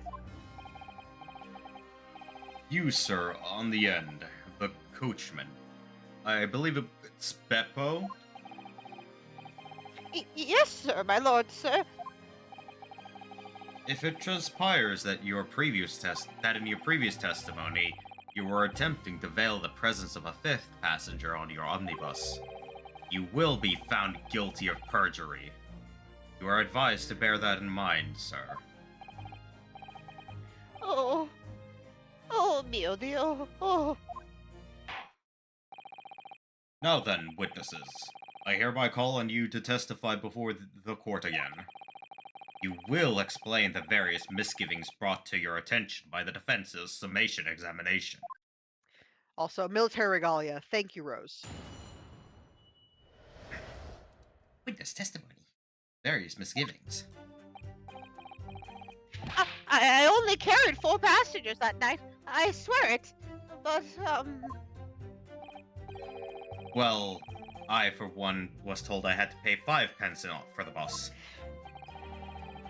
He fiddled us on the fare, he did. And then I saw that blood-curdling sign as well. It's all too much. So they paid 5. I tell you, I saw McGilded stabbing that man. Everything I said before stands. Oh, yes! Yes, he stabbed him! Yes, he did. I think so, yes. There it is. You didn't see shit. Your stance has changed, Mr. Beppo. Council, make sense of this for me, please.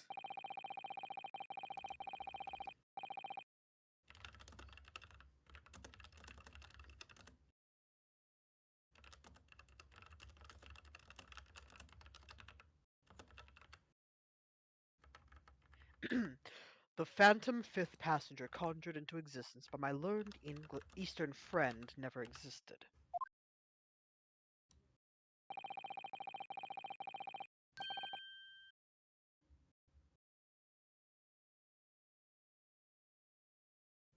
The confusion has arisen from the coachman's sly little cozenage.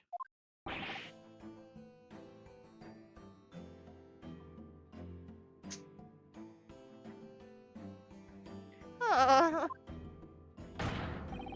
Beppo, explain yourself. I'm terribly sorry, Guildmaster. The guild's fare is 4 pence across the board. You know that. Am I to understand you've been overcharging our passengers by a penny a fare? It's so cold, and the last run of the day is always half empty. You have been dishonest, coachman.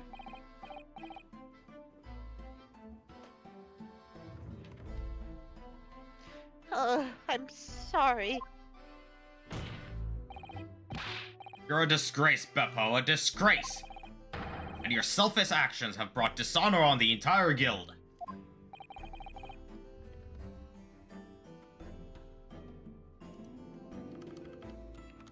First time.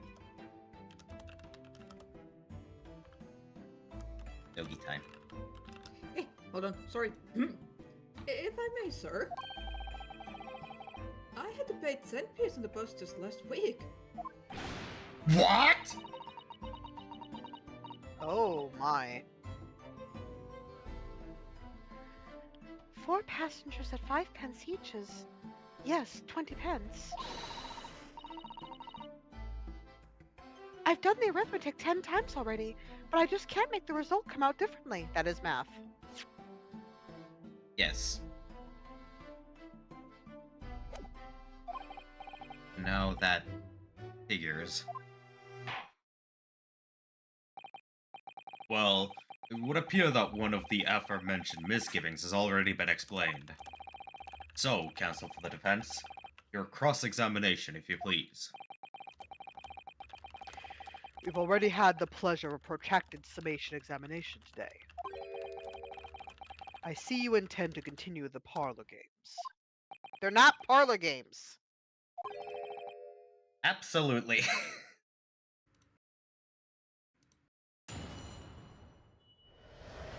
Well.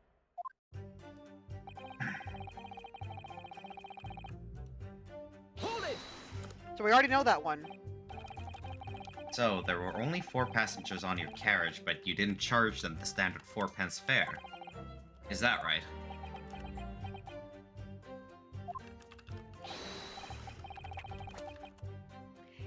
It's impossible to make the last run of the day pay. I was so cold, and it was all I could do to stop myself passing out. I'm getting chilblains just listening to you. Yeah. It was terrible, so I wanted to give myself a pat on the back for even keeping the bus running. Doesn't a dedicated coachman deserve an extra penny per passenger?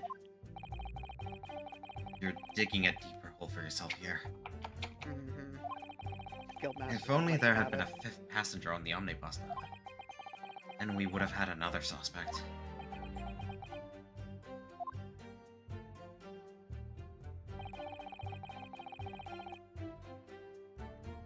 We've already resolved that one. Yeah, I don't think we need to press on that. He fiddled us off the fair, he did. And then I saw that blood curdle inside as well. It's not so much. Oh Press wait, on I that a already little read more. that. Yeah, it's fine. This blood-curdling sight. You mean the murder, I presume? Yes, sir. Loathsome sight. No one should have to witness the horror in the eyes of a man the moment his life is taken. Oh, well, not exactly, sir. I mean, I didn't actually see the exact moment the gent was stabbed. Good gracious, really? We have another witness who did, however. The banker has already testified to it. But Mr. First didn't actually see the point at which the victim was killed. That may turn out to be very significant. I heard the banker get the gent next to me take a sharp intake of breath, see? That's when I looked through the glass. Look through the glass instead of at the gent. That's when I saw that horrible blade poking out from his belly. All covered in blood. No discrepancies. Every time I see a knife now, I can't help but screaming, even when I'm eating.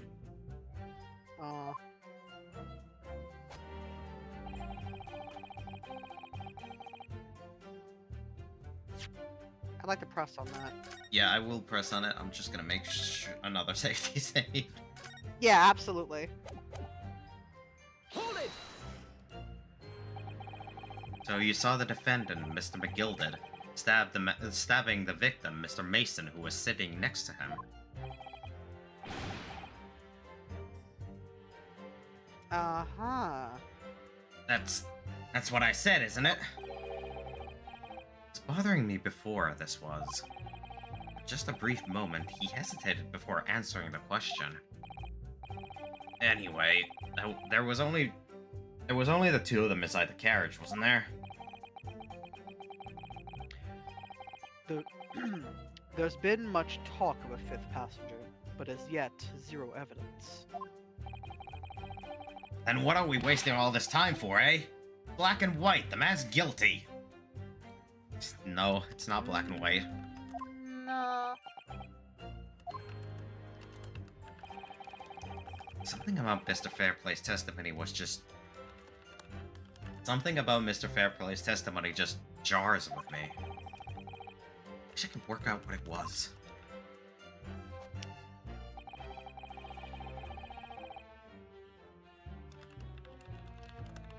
Hold it! There's these.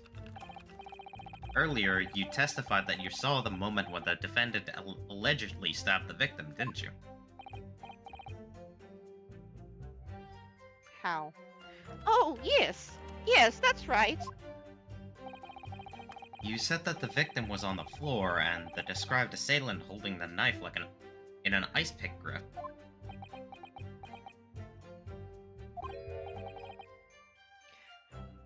I suppose.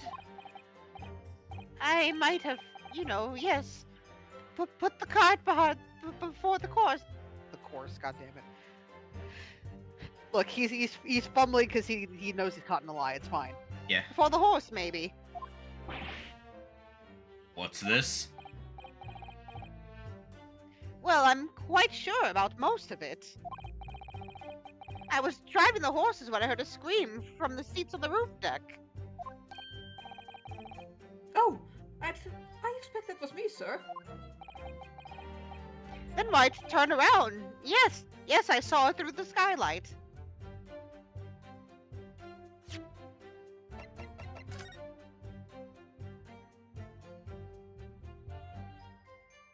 If you're sitting there, you'd see the back The bench. benches, not the front benches.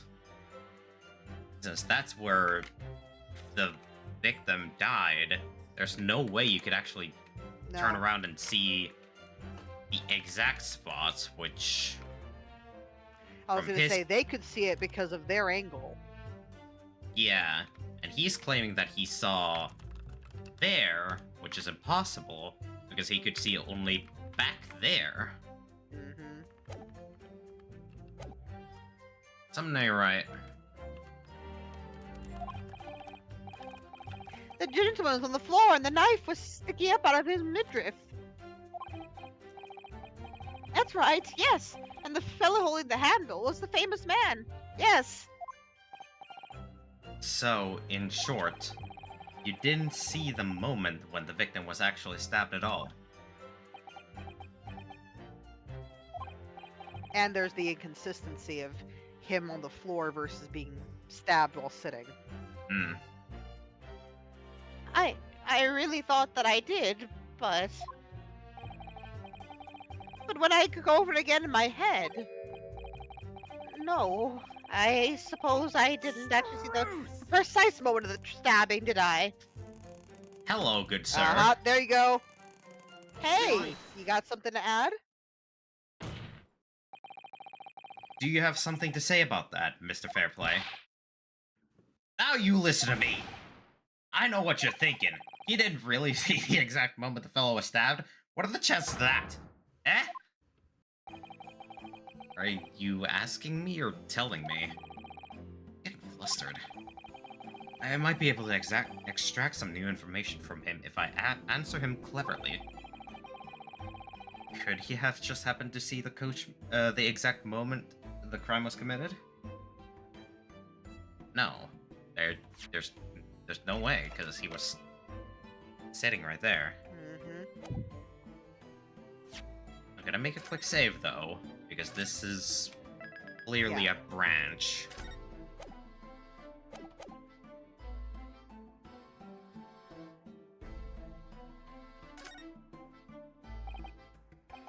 Well, it's a little hard to believe, certainly. Unless you spend your time peeping through a skylight on the top of an omnibus, that is. Peeping? I'm a respectable city banker, I'll have you know. And I know what I saw. I remember it clearly as Ballarat Day. I remember it as clearly as a Ballarat Day. It was a grim scene, and I don't mind telling you. Thank you, Mr. Fairplay. Oh, excuse me if I was getting a little hot under the collar there, my lord. I would ask you to supplement your testimony with a clear statement about what exactly you saw. Oh, I can do that, alright? I'll tell you just how grim it was. Do you think I'd forget the sight of those blood-soaked hands after that butcher stabbed the man? Gotcha, bitch! Blood-soaked hands. Hands. Gotcha, bitch. You're saying nothing about gloves. Blood-soaked hands. Yes, these are totally hands. Hands. Let's see the rest of it. Let me just do a second save real quick, because I forgot if I saved or not. You did, but it's fine. Time to present. Let's go, bitch. Let's tango. You were saying, Dogi? I was going to see if he was going to say anything else, but probably Right by not. pressing. Go ahead, present if you think that. Let's just see the exact follow-up here. Blood-soaked? Well, perhaps soaked is laying it on a little thick, but anyway, there was definitely blood all over them. Both of them were covered in it. Ha! Gotcha, bitch! And you saw that from the roof? Through the skylight? Well, the skylight's reasonably large, so I had a pretty good view. And there was a lamp on inside the carriage as well, so I'm sure of what I saw. It's Banker's latest statement. I feel sure there's something not quite right about it.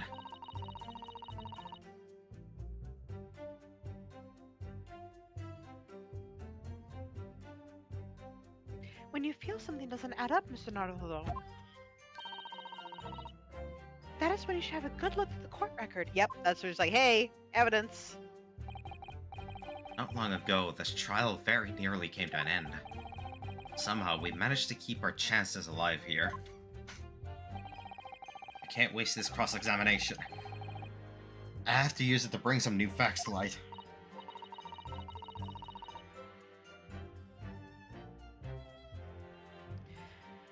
If you're not careful when you press these witnesses, the danger is that the jury will end up believing something unhelpful as they did before. So you have to be careful when you press. It seems so. Maybe. But we can't let the fear of that happening stop us from uncovering important new information.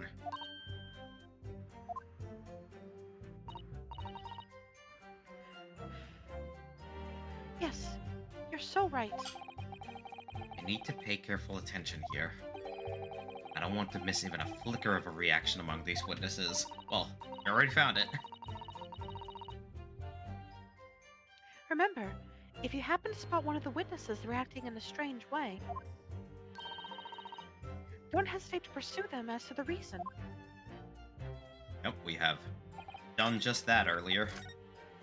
Let's head over to... here. Lego! Hold it! Damn it! Hang on. You pressed the wrong. Yes, I pressed exactly the wrong button. That's why we have saves! I meant to do present. Hang on. I gotta do this. I'm sorry, fam. It demands it.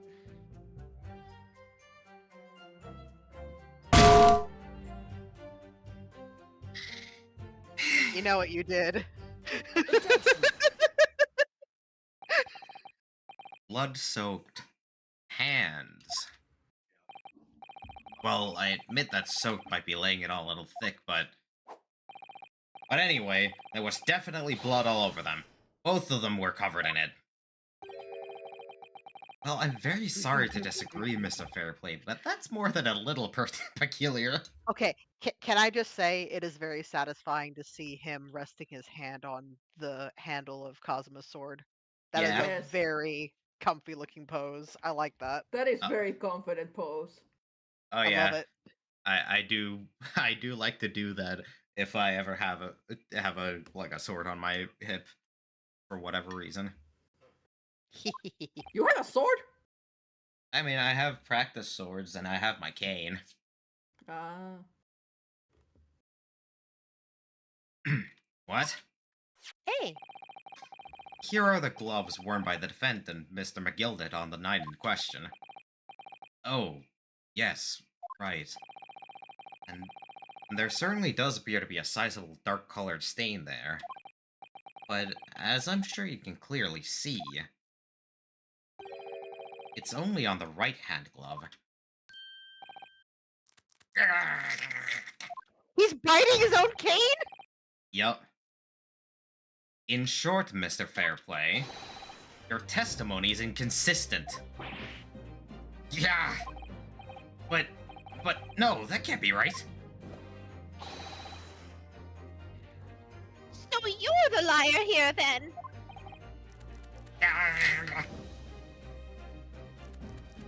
Yes, he's munching on his own cane. Okay. That's right, you were quite clear about it. You said it was both hands.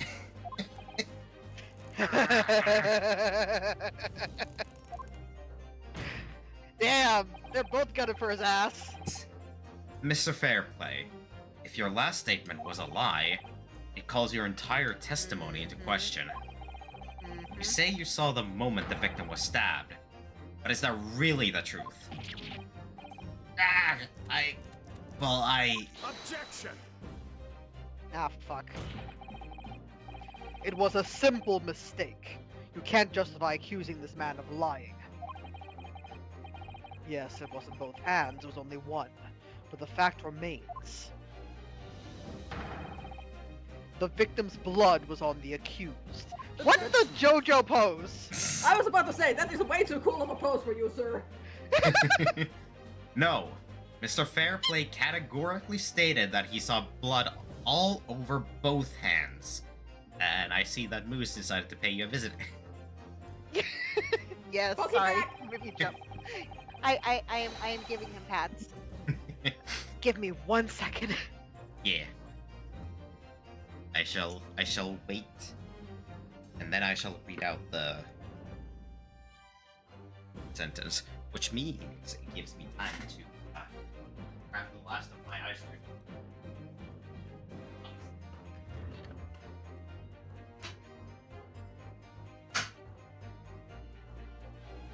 Ice cream from the container, yes. Yes.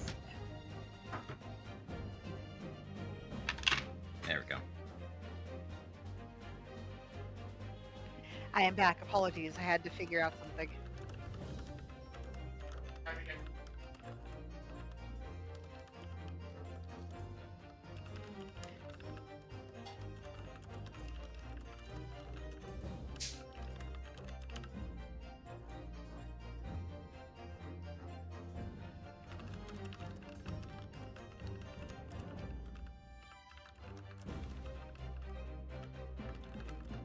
I had a slight minor okay?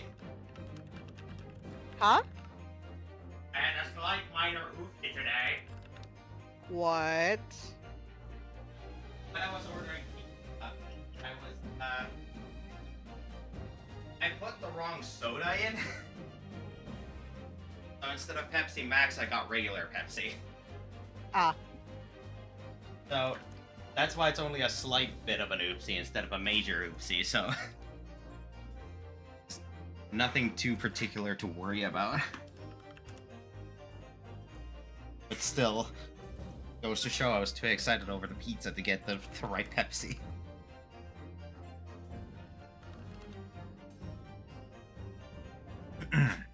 Which means there's a strong possibility that this witness was deliberately trying to mislead the court.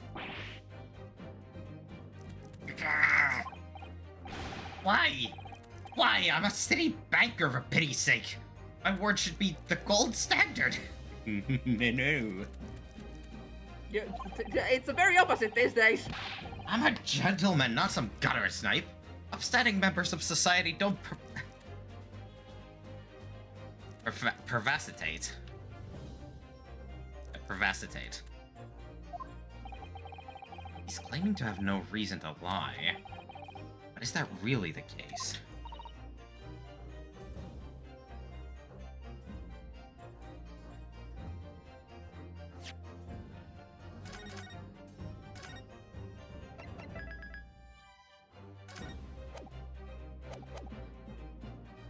Alright. Mr. Nutter, hello. If we had some evidence to explain why Mr. Fairplay might be lying, We do. We do. it could turn the tide in this trial completely. Something to show this man has compelling reason to lie in his testimony. Yup. I have evidence. And it's Because specifically... you were in debt to him. Yes. I have evidence. My lord. Yes, counsel? The defense is ready to present evidence. By Jove! Are you sure? Yes. Evidence that will clearly demonstrate why Mr. Fairplay had reason to lie in his testimony.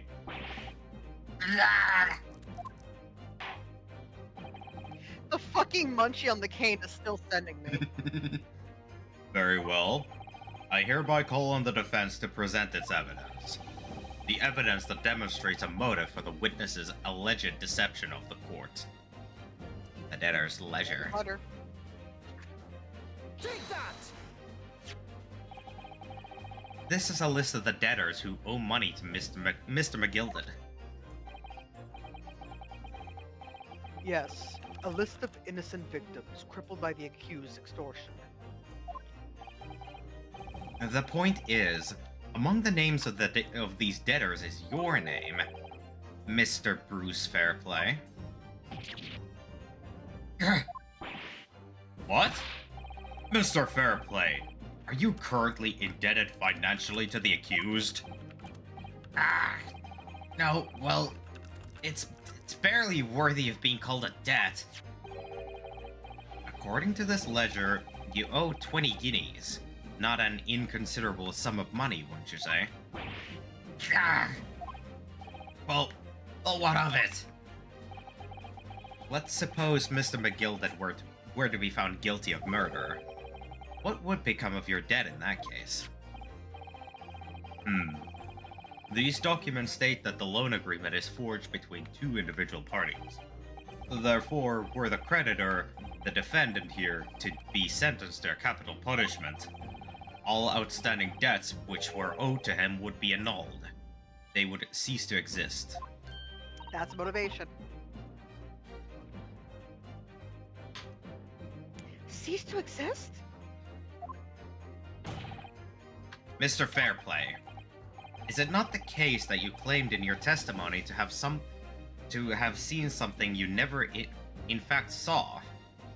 Is it not the case that you claimed in your testimony to have seen something you never in fact saw? In a devious attempt to annul your debt of 20 guineas to the defendant. Ah. Not screaming all that. Thank you. Order! Mr. Bruce Fairplay. Yes, my lord. Let me ask you again. And be aware that your answer may have most serious implications upon your future, sir. Did you or did you not see the precise moment in time at which the defendant is alleged to have thrust a knife into the victim?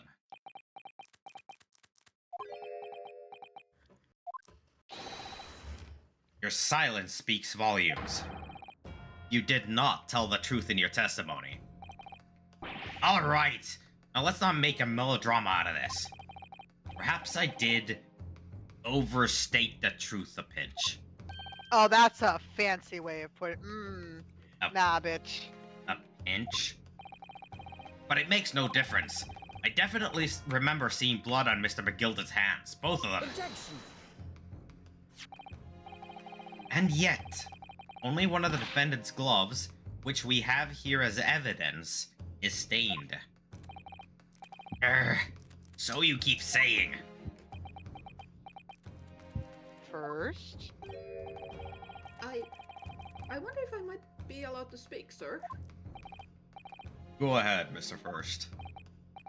Well, the thing is, I think I remember seeing it myself as it happens. Seeing what? The blood, sir, on the assailant's hands. I think, yes. I'm almost sure that it was on both of his hands, not just one. What? What?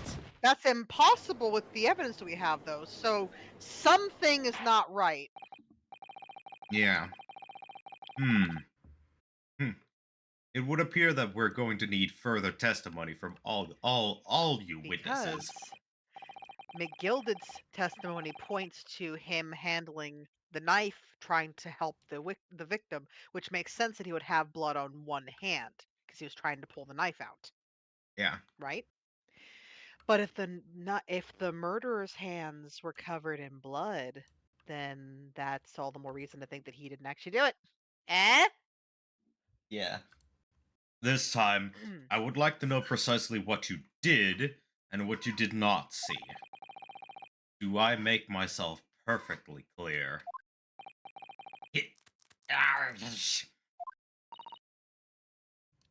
Mr. Naruhodo, this is good news. The course of the trial seems to have shifted slightly at last. Yes. Might finally have a chance to turn things around here.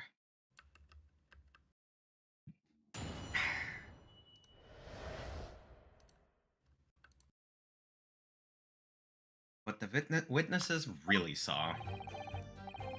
There was blood on both hands of the assailant.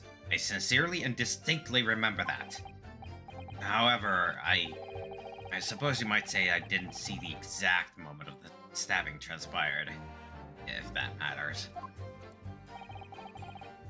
It bloody matters!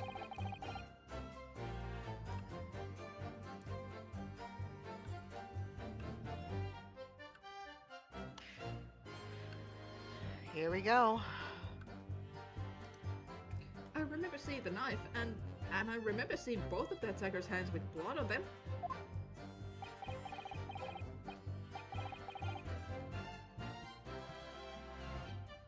I didn't actually see anything myself. No, not until I heard that scream. Anyway, the fact remains, there can't have been anyone else inside that carriage or we all would have seen. Incorrect. Yeah, there is a way to hide inside the carriage. Mm-hmm. Also, I'm sorry I couldn't help the tutting. I'm so sorry. I'm sorry. I'm sorry, no. I'm pulling Edgeworth over here. I'm The sorry. autopsy has been updated. Oh God, no! Not again! Not again! Just an hour ago. I hate it. I hate it here. I ordered an It's updated bullshit. autopsy about an hour ago, and as we can clearly see here, there was. Hold on, I need to find that. Nearly instant. I hate it.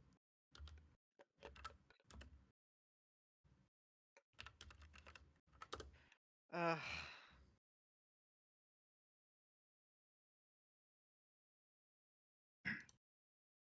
Well, lo and behold, in truth of fact, not one of you has witnessed to the crucial moment the crime was perpetrated. Nope. I apologize, my lord, but honestly, there was no one else inside the carriage, and the man's hands were covered in blood. That much incriminating evidence is tantamount to saying we saw the man do it. No. That's really not what testimony is about. Let us examine the interior of the omnibus once more.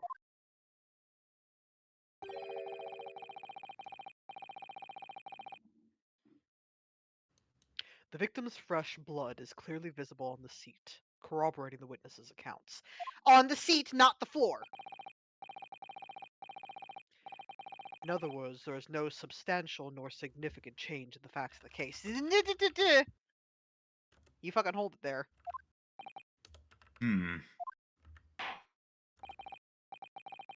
Very well. Your cross-examination, please, counsel.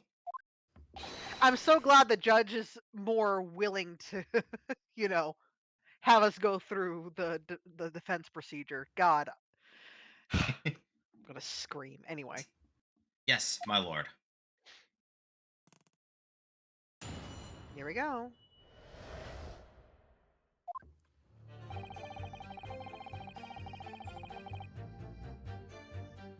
That I don't doubt. Yeah, I don't think we need to press on that. Gonna do a quick safety. Oh,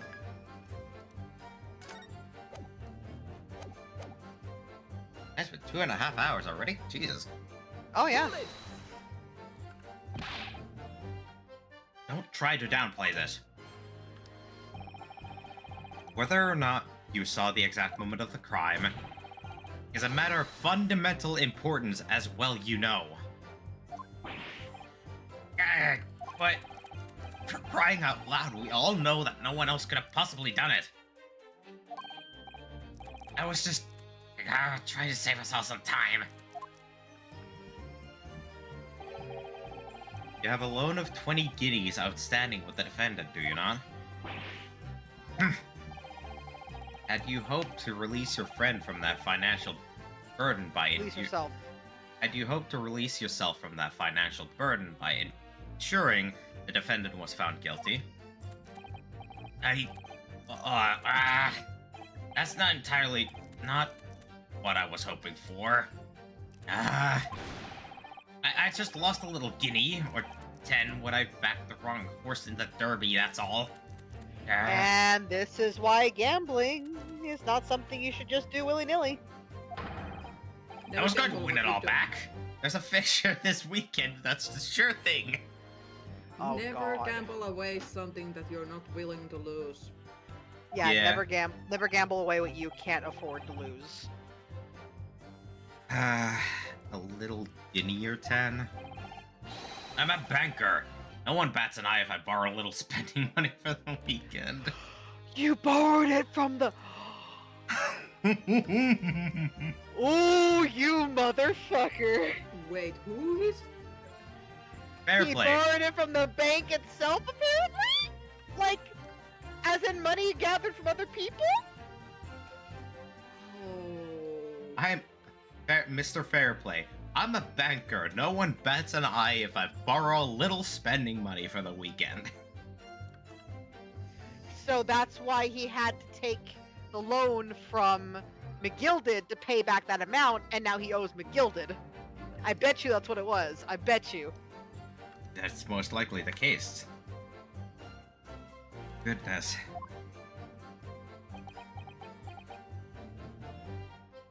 Even the The judge is grandfather like, head shake of disappointment. I think you may have revealed rather more about your character than you bargained for, sir. Mm-hmm. This witness's scruples are on trial here. That is true. However, proceed to the next witness. Is that really how it's supposed to work? Fucking Zeke. I remember seeing the knife, and I remember seeing both of the attacker's hands with blood on them.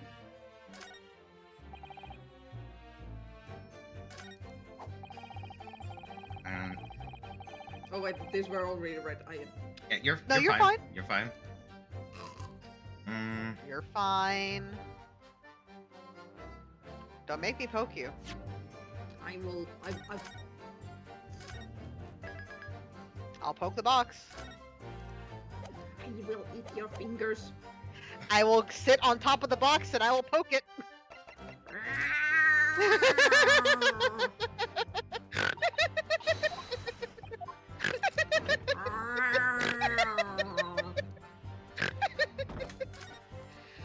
Right there, bitch. We got the swords. Oh no, wait, That was for the seat. Yeah, that was for the seat. The seat looks reasonably soft, but it's actually rather hard when you sit on it. And only just wide enough for two gentlemen to sit side by side, really.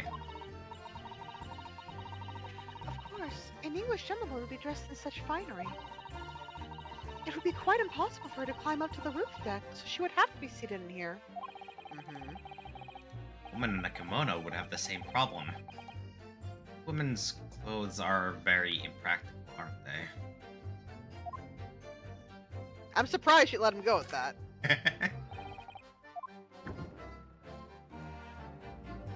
Yeah, there could technically be someone in here. Oh yeah. All they would have to have done is shift things around a bit. Yeah. They could pretty Plenty easily... remove that sack, for example. Yeah, either remove the sack or just push all of these up against the Well, that's wall what I there. mean.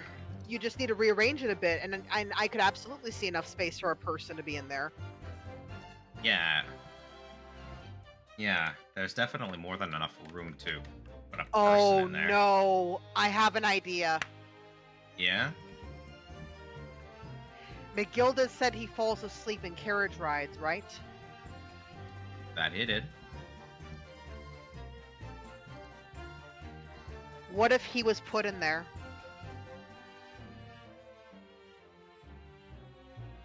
It's definitely a possibility. That, or you know, he was asleep when the stabbing happened. Or somebody was in there when the stabbing happened. It's one or the other. It's one or the other. Hmm. Either way, yeah, I'm gonna do a quick save. And I'm gonna present the murder scene.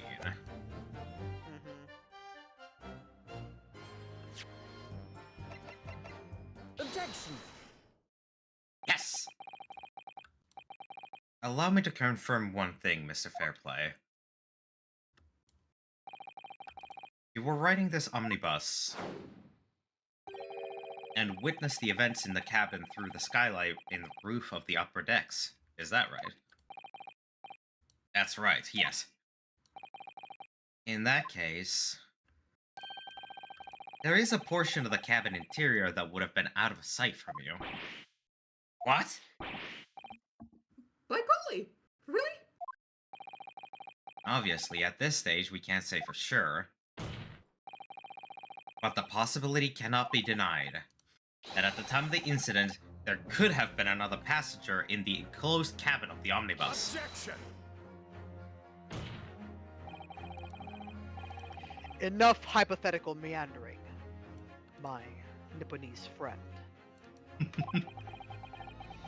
The prosecution demands that you substantiate your claims.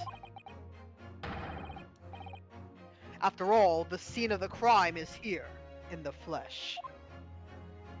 Or in the wood, actually. Very well, I will uphold the prosecution's demand. You will identify the area on this cross-sectional plan of the omnibus.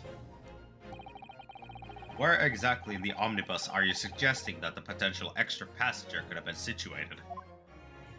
Well, here?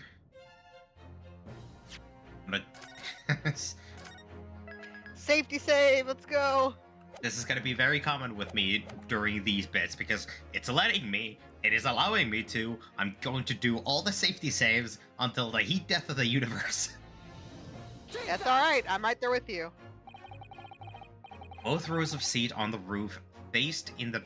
Both rows of seat on the roof face in the direction of travel, whereas the seats in the enclosed cabin face each other, which means the visible part of the cabin, which passengers on the roof deck can see through the skylight, is as I've drawn here. Ah. That's right, my lord. As you can see, the seat opposite the one which the victim and his attackers were sitting is obscured from view. Yup. In other words, if someone had been sitting on that seat, it's quite possible that these witnesses would have been completely unaware of it. Objection!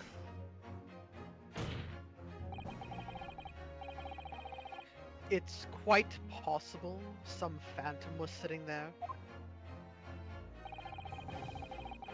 You Nipponese have a forbidding habit of obscuring the truth with ambiguity. God! Can you fucking stop it, please? I concur with the prosecution's rejoinder. In a British court of law, evidence is paramount. I cannot entertain this conjecture, counsel. That is, unless you're able to put a name to this mysterious passenger to whom you allude.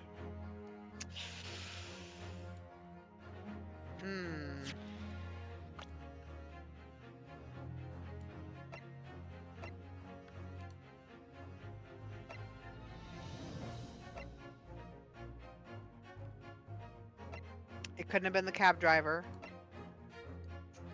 And it most likely isn't either of these two, because they claim to be on the roof. And it most likely isn't male Strongheart. Pretty sure. Okay, there's a flashing lights outside. Hello, UFOs. Wait a minute. What if it was McGilded who was sitting there and therefore was not the one who actually stabbed him? Could be.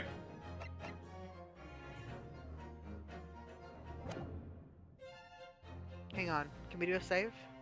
Yeah, we can. Okay. Yeah, because that's the only thing that makes sense, because both of them were on the roof. The cab driver would have known. Can you, Mr. Naro, though? I honestly don't know. Who could it have been? Who could have been in the other seat, which was out of sight from the witness on the roof deck? I'm gonna have to do a save here, specifically. Sure. Because then if I, say I have an inkling and the choice of Mr. McGilded is wrong, I can go back here. Why, that might not be the correct way. I understand, my lord. The defense would like to put forward a name.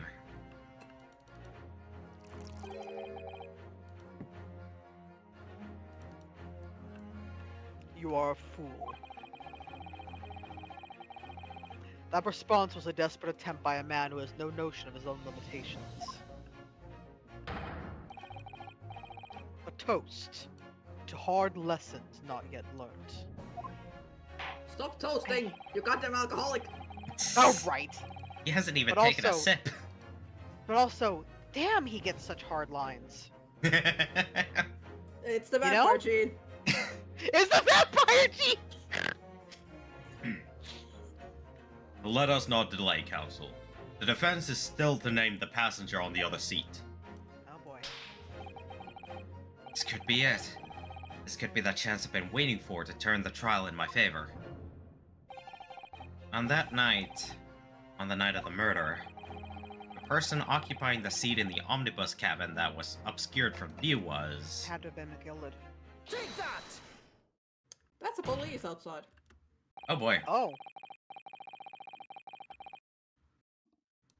The passenger in the enclosed cabin that the witnesses on the roof deck failed to see has to have been Mr. Magnus McGilded.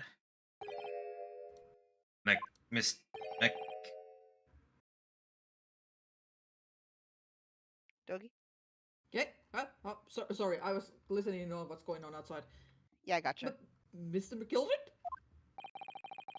What are you talking about, Counsel? That's the name of the defendant. We're Objection! saying someone else was sitting there. Yeah!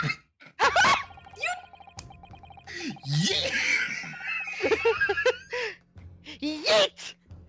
Miserable pile of lies! Yeah, miserable pile of secrets. If I lies, everybody!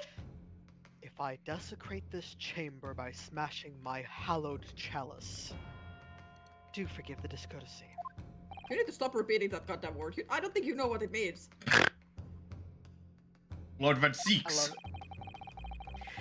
People talk of those tiny island nations in the Far East having a learning and culture of their own. You watch your fucking words carefully.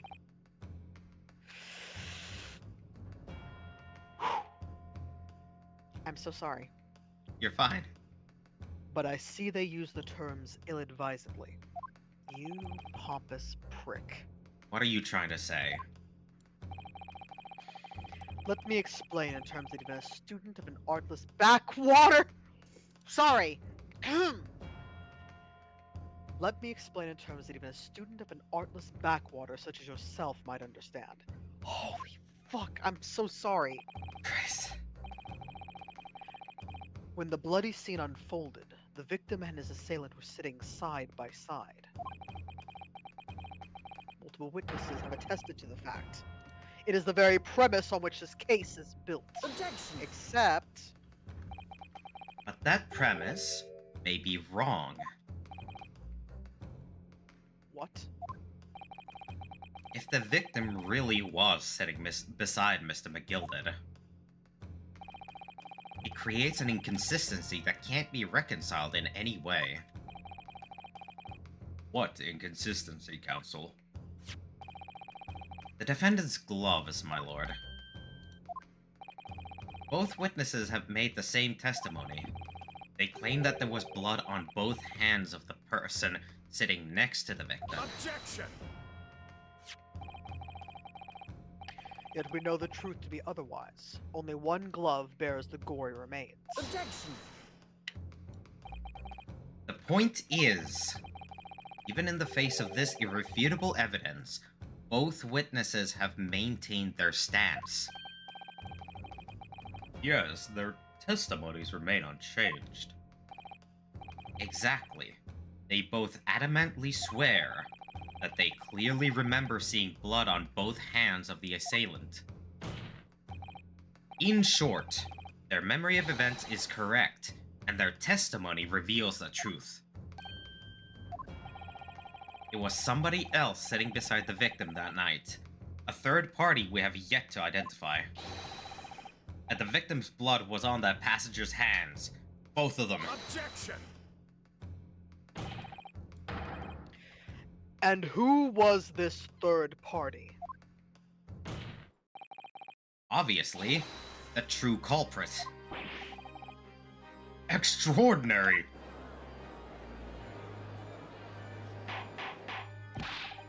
Order! What exactly are you postulating? Objection. The defense's postulation is just that. Nothing more than conjecture. The witnesses have clearly stated that they saw the accused. Objection. But when elaborating on on his testimony, Mr. Fairplay said the two of them were wearing hats and couldn't exactly make out their faces. Yes. The tops of their heads were obscured by the roof. I couldn't see the rest of them, though. I could see the rest of them, though.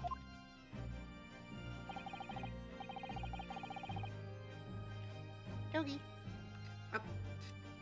Yes, that's right. Both chins were most certainly had it. Hatters do tend to notice such things, sir.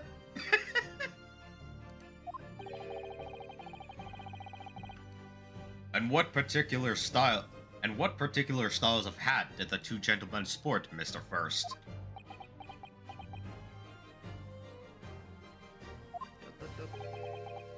I'm afraid I don't remember.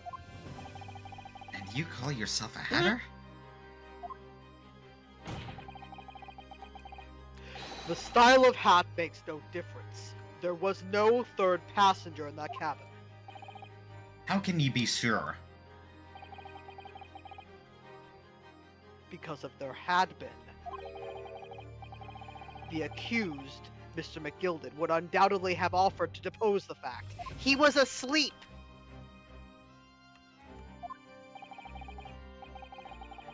Unless, that is, you're proposing even more preposterous explanation.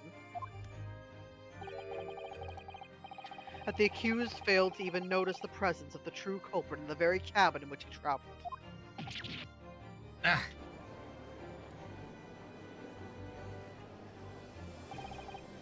He's right.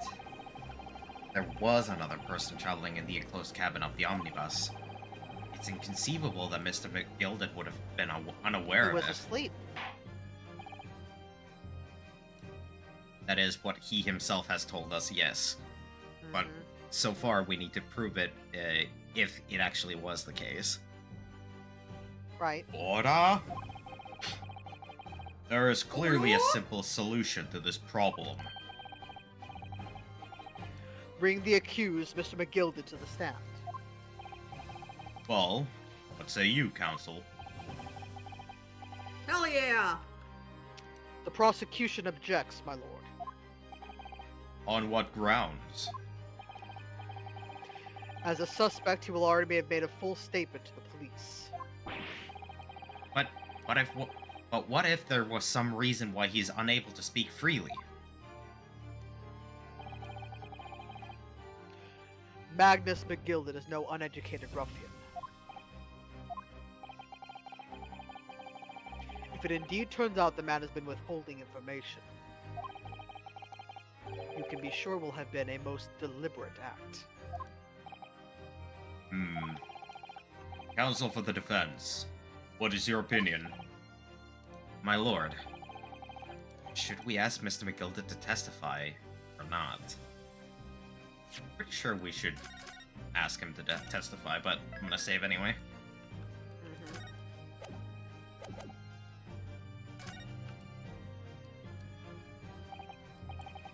Yes, we need to hear what he has to say in order to find out the truth.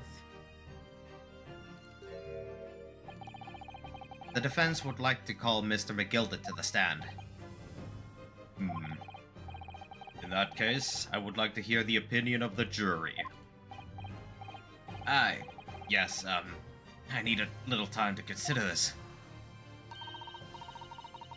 If you ask me, I think we should hear what Mr. McGilded has to say. Get the man out here, I said! Don't ask why he sounds like a Boston man. It would be utterly illogical not to hear his testimony. When something needs doing, get it done. That's how I run things at the guild. Hearing what the patron of my favorite little park has to say? Oh yes, that would be lovely. That is 5 against 1. Yes, the jury says the man must be heard. He's like, okay, I've heard all of you. Let's hear what Gildan has to say. God.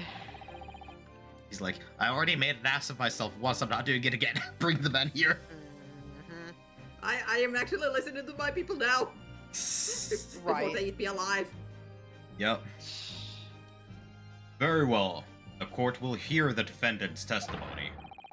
Bailiff, show the defendant to the stand at once. Ow. What the You fuck okay? was that? Got stuck. Ow. Good. Good lord, that was loud. It I happens am so sometimes. sorry. I'm so sorry. Ow. Now, maybe what actually happened then. Excuse me. Jesus.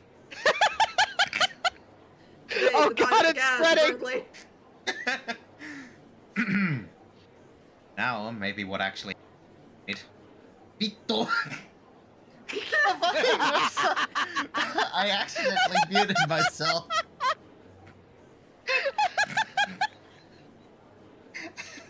I was like, now we may, now Pito, Pito.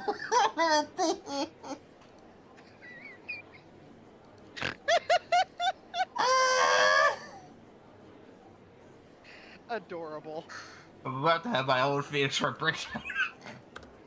What? Finally, I found it. I said I'm about to have my own Phoenix Wright breakdown. Don't you dare. Now, maybe what actually happened that night will finally become clear. Christ. Fire, enjoy the video. Oh God. Let proceedings be resumed. Mr. McGilded, have you been listening to the discourse of the day? Be sure I have, my lord. There are now 2 matters on which the court desires to hear from you.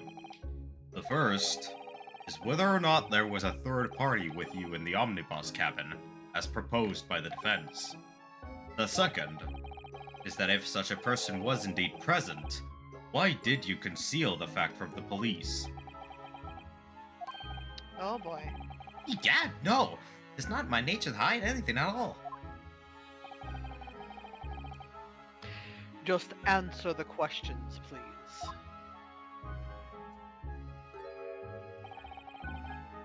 The truth of the matter is, I've been desperate about this all along. Do I tell yous all, or keep me mouth shut?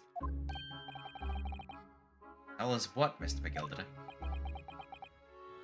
The fine fella representing me is absolutely right. In the carriage on the night with myself and the other man, there was another passenger. It's true? Aye, and 'twas me who helped the little urchin get away after it all happened. You... What?!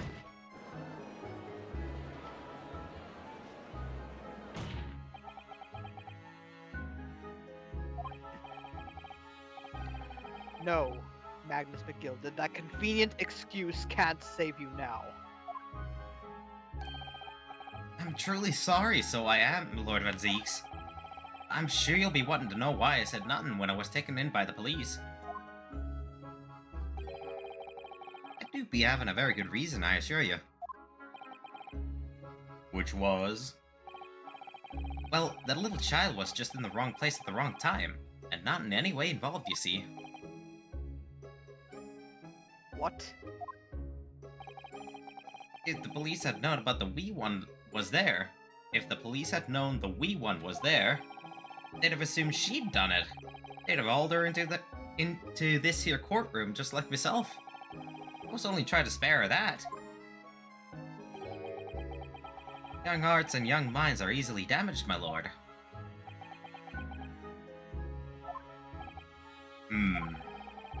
And who was this young child of whom you speak? That, I don't know. You don't know? Aye, well, the wee thing just happened to be in the carriage that night. I never saw it before or since. Objection! We have absolutely no reason to believe this man.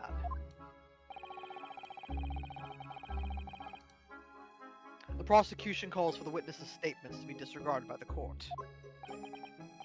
You know, I wouldn't be surprised if the urchin isn't here in this courtroom as we speak, listening to the proceedings. What? Smoke! Ah, fire! There's a fire! Someone's trying to get away. After them. No use. It's no use! Alright, hang on. I gotta get the door. I'll be right back. And there she goes. I'm gonna go kill both of these in the meanwhile.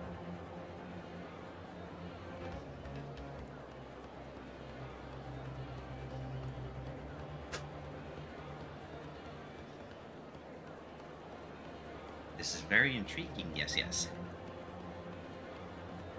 Yes, very, very, very, yes, yes. I Also, heard I'm the gonna- spoon. Somebody is disapproving the Namasu. As I was about to say, I did have a slight discovery. I definitely prefer Pepsi Max over regular Pepsi, because regular Pepsi just doesn't taste good. I am back. Sorry about Welcome that. back. It's all good. What's going on? So you'll take that back about the Pepsi. Be careful, Mr. Naruto. Cover your face. Look, no disrespect, Dogi, but I do not like the taste of non-Max Pepsi. I much prefer the Pepsi Max taste. Pepsi Maximum Overdrive. Bailiff, don't let the accused escape. Secure the omnibus. I hereby call an emergency recess. Bailiff, ensure the defendant is in custody and clear the courtroom.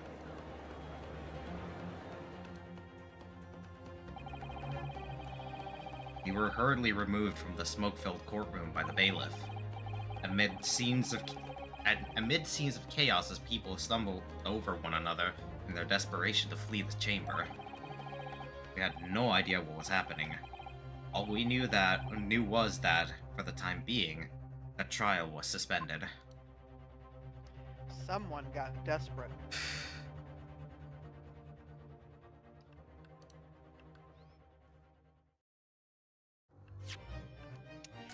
Interesting. That was definitely a surprise. Mm-hmm.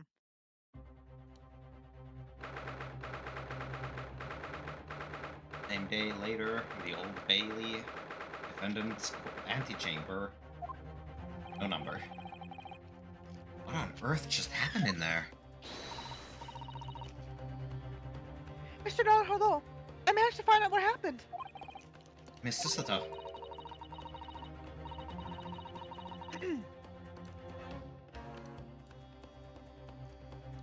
I was told it was an advanced form of smoke grenade.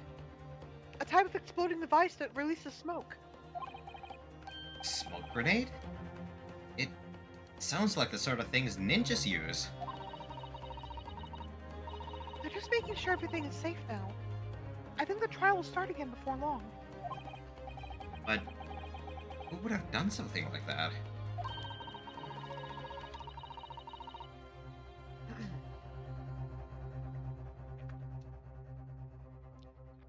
The police managed to catch someone who was trying to flee the courtroom, apparently. Flee the courtroom? Why?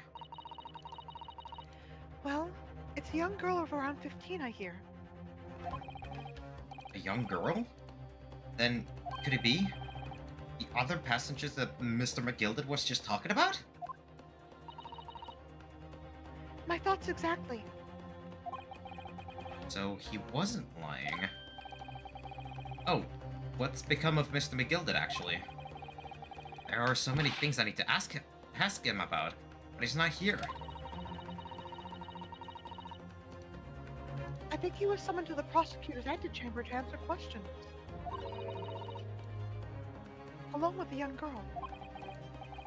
Who is she, I wonder? What was she even doing here at the trial? Who is she? She was taking a huge risk. For what possible benefit for herself? There's another matter that's troubling me. What's that? The 20 pence.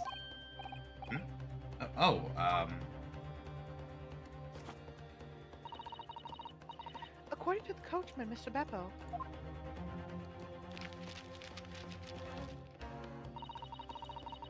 he took 4 passengers that night at a fare of 5 pence each. That comes to a total of 20 pence exactly. But now it seems that we're in fact 5 pounds. Oh, shit. Sorry. But now it seems there were in fact 5 passengers. Which means the figures don't seem to add up again. She's right. That is strange. Counsel for the defense, kindly proceed to the courtroom. The trial will recommence in 5 minutes. Oh, thank you, officer. We'll go in straight away. Well,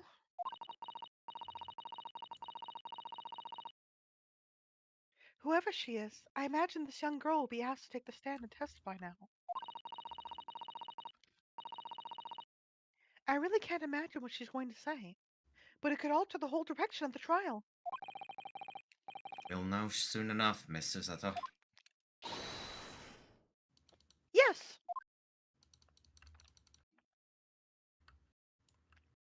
It really was just I a just small did the harsh recess. font emote.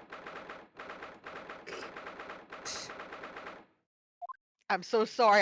That was such a natural reaction to saying yes. I'm sorry. There they are. There's the young girl next to Mr. McGilded. Look.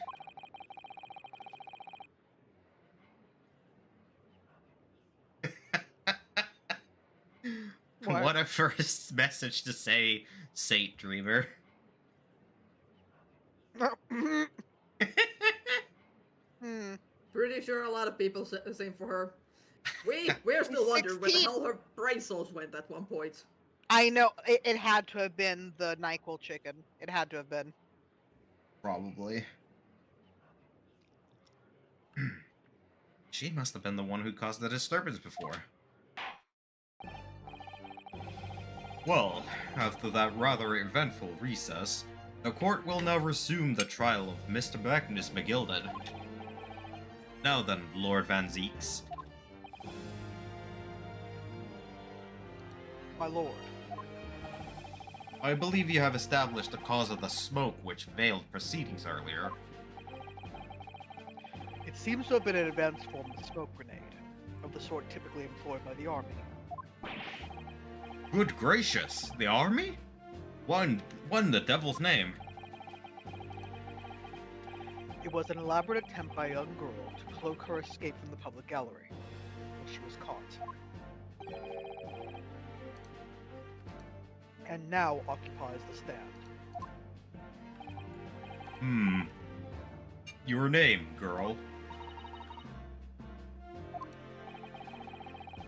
Are you responsible for the smoke grenade which induced such pandemonium here at my courtroom?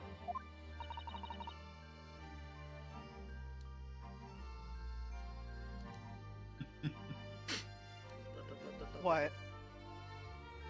Look at the chat again. I mean, Understandable. Von Zeeks is, That's gay bait. I have every right to say that, motherfucker! Yes, you do. Yes, you do. What is the meaning of this deplorable behavior?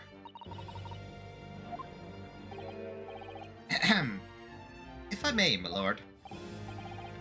Yes, Mr. McGilded?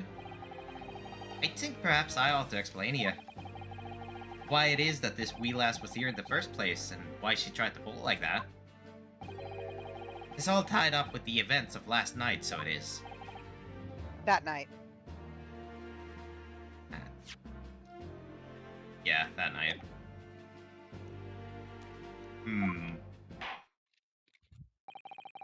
Very well, Mr. McGilded. Give your testimony. You will explain to the court exactly how this young woman is involved in the case.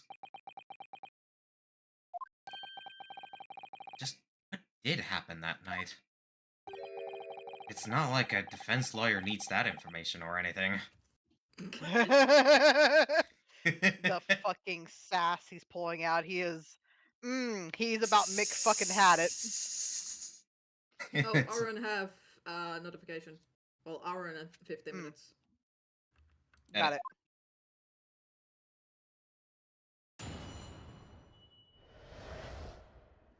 The young girl. On the night in question, I took the back seat in the omnibus and promptly nodded off. Then, berah! A loud thud and a wee scream woke me up with a fair start. There was a fella collapsed on the floor at my feet, so I sat him up on the seat across from me. Then I turned to find where that scream had come from. Bless my soul, what did I find? There was a child in there, all curled up in a ball, hiding their wee self away.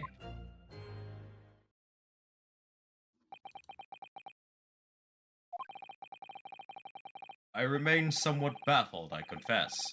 But from what I gather on the night in question, this young girl was indeed riding in the omnibus. Is that correct? Tis exactly as the defense counsel said. This last was the 5th passenger, my lord.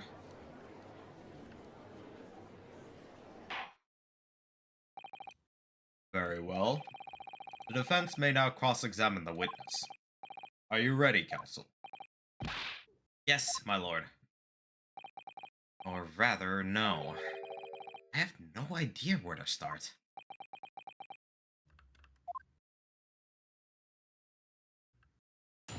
Curiouser and curiouser. Cross-examination. Hold it! And when you first got onto the omnibus, were there any other passengers already on board? There were not. The cabin was empty and there was no one on the roof deck either. You were the first passenger, as it were. Oh, sorry. You're fine. You were the first passenger, as it were. I see. Aye, and that's why I took the backside as I did. It's most comfortable, so it is. Could you explain exactly what you mean by the back seat? By all means. That's how you already described it earlier. I'm talking about the seat opposite in the one which the poor gentleman was stabbed as was sitting.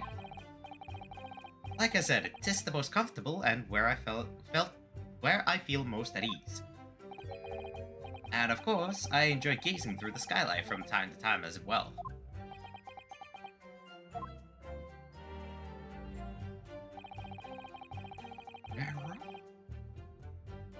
Begorra. A loud thud, you say? And a scream? Aye, that's right. How can I explain it? It was like the sound of someone falling to the ground. That sort of noise. So you think it was the sound of Mr. Mason falling to the floor after having been stabbed? Well now, you'll remember I was asleep at the time. So I wouldn't like to say. Then when the sound woke me up and I opened my eyes, there wasn't a soul to be seen in the carriage but the fella on the floor. Didn't see anyone. But at the same moment, you did hear a scream. Ah, from the seats above you on the roof deck, I presume.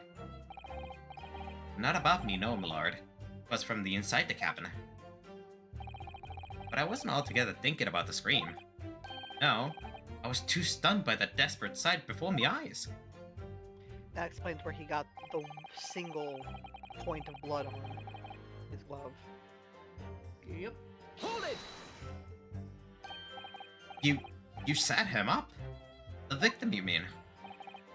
I did. On the seat across from me, as I said. I could plainly see the poor devil how it's already gone. And you wouldn't leave a dead man just lying on the floor now, would you? It's common courtesy, so it is. Is it? Sorry, I'm a little... I find that a little hard to believe. Hurrah, Lord Van Zeeks! Now what would that be? Fire hating that she's agreeing with Zeeks. You wake to find a man lying dead at your feet in the carriage. Any normal person would hail the cabin. Any upstanding member of London society, that is. Goddamn. Well now, as you know, I'm in something of a special line of business. The business of lending money at exorbitant rates of interest. Unfortunately, my lord, not everyone is thankful for the help I offer them, and some would even see me dead. So I try, where all possible, to avoid getting myself in a tangle with trouble. You suggest you were just going to leave the man there? Heavens alive, no! I was always intending to report it, so I was. Only, I had a mind to find out the whys and wherefores first. The whys and wherefores? Right you are. There were some details I wanted to understand before anyone else got to meddling. That wee scream I heard, for example. Wouldn't your good self do just the same? Yes. The scream he says he heard at the same time as the thought of the victim collapsing.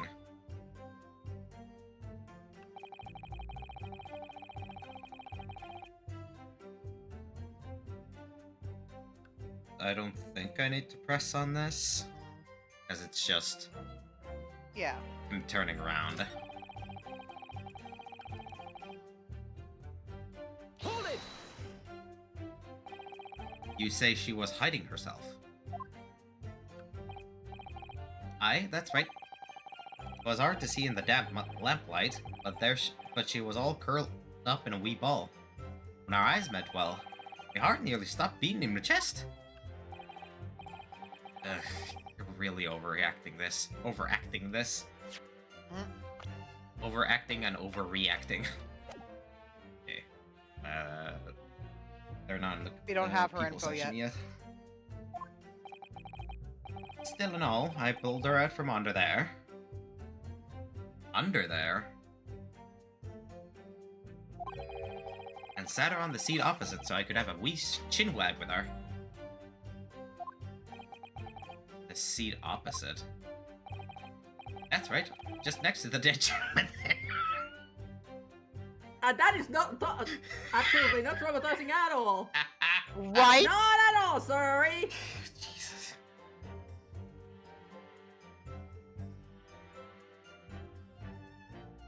But that does bring up an interesting question. If freaking there was a scream on the inside of the cabin, and there were two people up top, well, technically 3 people up top, wouldn't they also have heard the scream?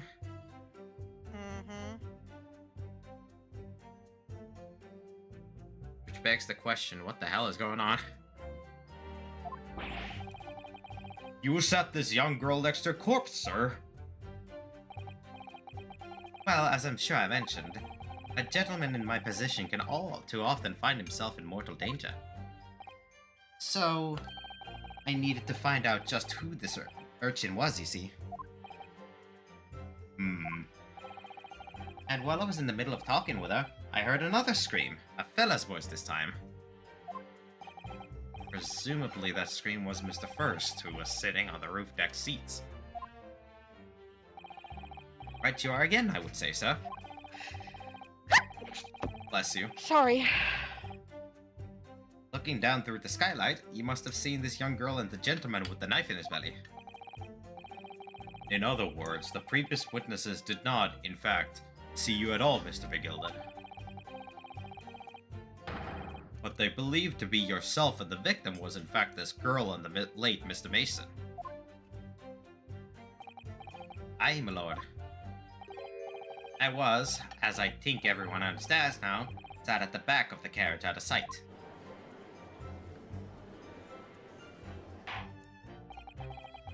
It is certainly plausible.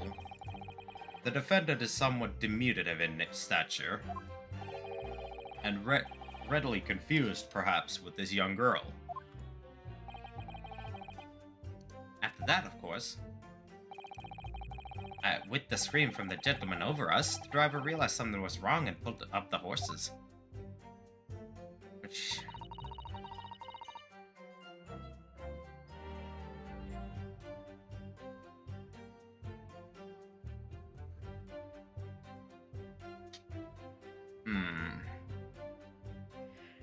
I do wonder how you must be feeling, Mr. Naruto.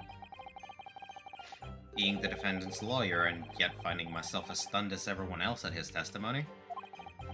Let's just say it's trying. We certainly had precious little time to talk to Mr. McGilda before the trial. But we mustn't be dispirited. We must just try to learn all the facts we can. When we arrived in London this morning, I didn't see my day panning out like this.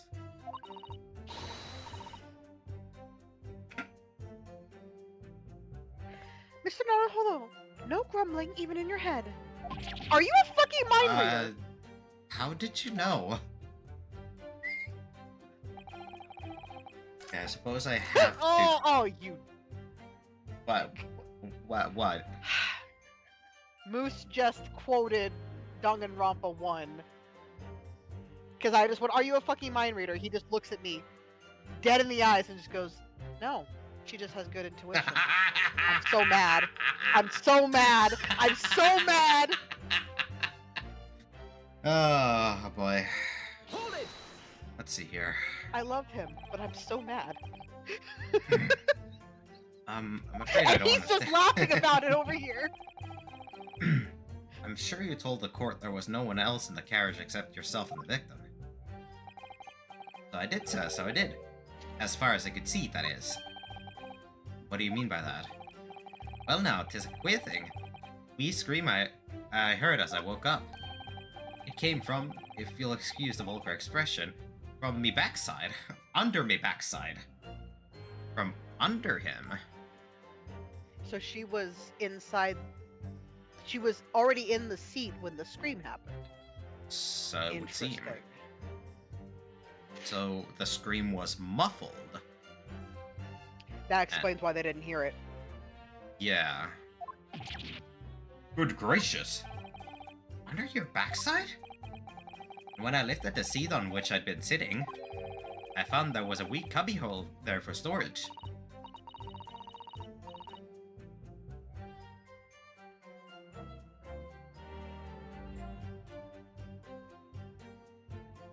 Mr. Naruto, we can examine the omnibus ourselves, remember? We did! Yes, of course, the whole bus was submitted as evidence.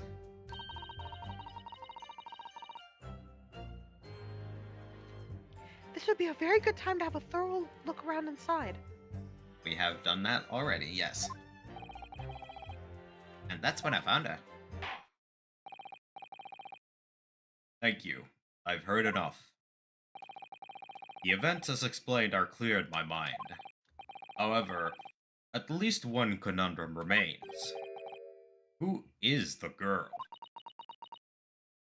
Who is... Oh, no, stop. Her name is Gina Lestrade, my lord. Lestrade, you say? She's a chancer. She earns her crust among large crowds, relieving people of their purses. That's commonly called a pickpocket. What's commonly called a pickpocket? What? This girl here? A petty thief? Please Got her readjust living you to somehow. pay. It's Order! the wig! Is this true, Miss Lestrade? Miss Lestrade, you will answer the question.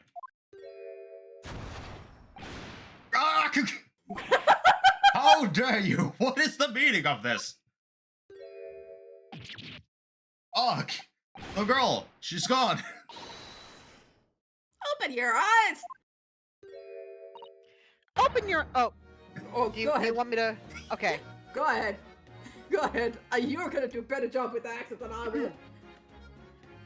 Open your eyes. I'm over here. Good gracious, how? He's really Scottish. Open your eyes. I'm over here. I was not trying to do Scottish. I was actually trying to go slight Cockney, but like just lower English, basically. Yeah. What's the point of that little sidestep? I know what you all are thinking. Grown-ups all the same. Just did a little dipper, you say. Slipped up and got caught in the job. She got herself backed into a corner, so she knifed again. Go on. That's what's in your heads, ain't it?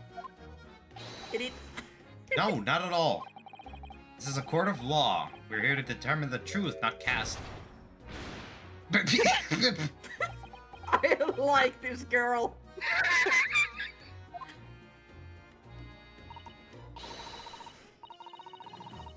Look, knives are for cowards. Only thugs use weapons like that. All I need for what I do is these fingers. I'm a professional, alright? Maybe not in your eyes, but I got pride in what I do. Let me guess. You don't count smoke guns amongst weapons for thugs? Oh, this? Yeah, this was in the bag I lifted the other day. Down where they keep the four-wheel drives. This was what I lifted in a bag the other day. I hope I'm doing alright, by the way. Yeah, you're doing good. You're doing amazing. I love her. I love her just for the accent alone.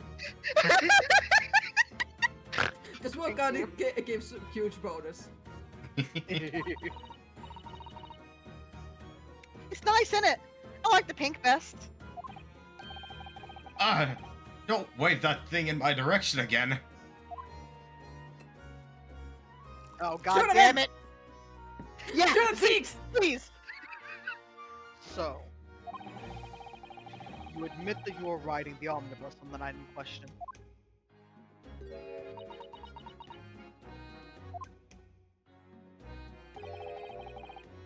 Is it right, lass? You can tell him the truth now.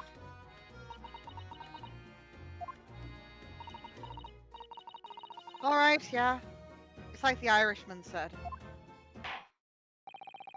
The court accepts this girl, Miss Gina Lestrade, as a valid and significant witness in this case. Accordingly, young lady, we will now hear your testimony, if you please. Oh boy. You will tell the court exactly what happened in the omnibus on the night in question. Alright. If I have to.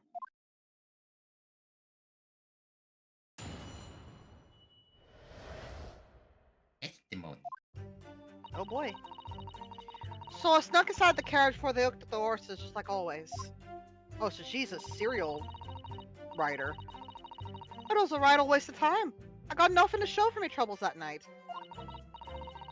I'll tell you, you can't see a blind thing in the hiding place. It's pitch in there. Then after a while, I hear this loud bang. Nearly jumped out my skin, I did, and the scream just came out. It's because of that, this swell found me. He did help me get away, mind.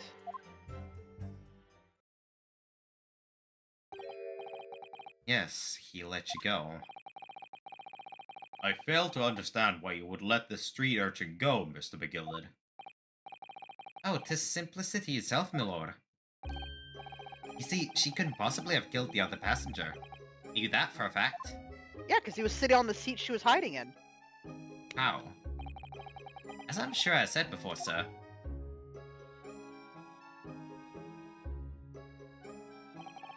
I was sitting right on top of the place where she was hiding herself.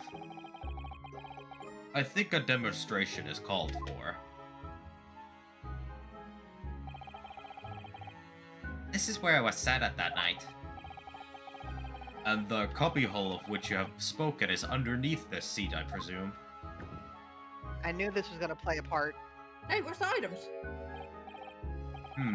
Yes. Oh It- yeah. It does appear just large enough to accommodate someone of the girl's stature. Aye, but of course, the wee lass was stuck in there. Because I'd parked myself on the seat for the duration. Ah. So you see, that's why I left the last bolt. I knew that if the police found her there, they'd automatically assume she'd have done it. But I couldn't live with myself if a young life was ruined when all the time I knew she was innocent.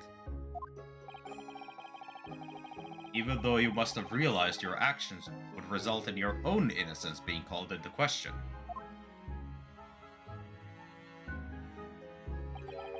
Not at all, my lord. Not at all. Mhm. I knew in my own heart that I was innocent. So I thought it was worth taking a punt on my own good name for the sake of this less fortunate lass. My goodness. What a perfect gentleman! My lord, this fine example of a man can't possibly be guilty of a heinous Oh my crime like God. this. I'm ashamed of myself for ever doubting you, sir. Plunk.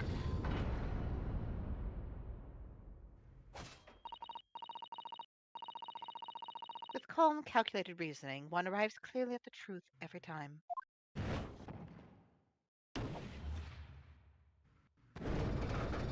Alright, so how is this gonna get fucked up?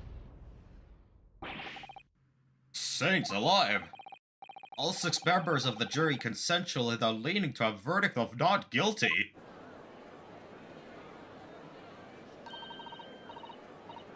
Mr. Naruhodo! Well, it must mean Must mean what? that we're victorious! No, it doesn't. I think the prosecution has a chance. If we had a chance with the guilty, We've you know? Are you sure? won? Are you sure? Objection! Yup. What the fuck is that pose for?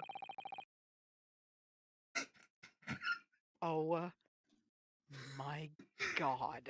By my heels, I do not care! If the sight of my iron-heeled Wellington offends, pray do forgive the discourtesy. God damn it, Venzeeks. See? Why must you make me say this? You're the one who chose the character! I just wanted to help Noid. I didn't realize the eccentricities. Every Phoenix Wright character has their eccentricities. I will fight you, Noid. Don't I you am laugh not at me. incorrect.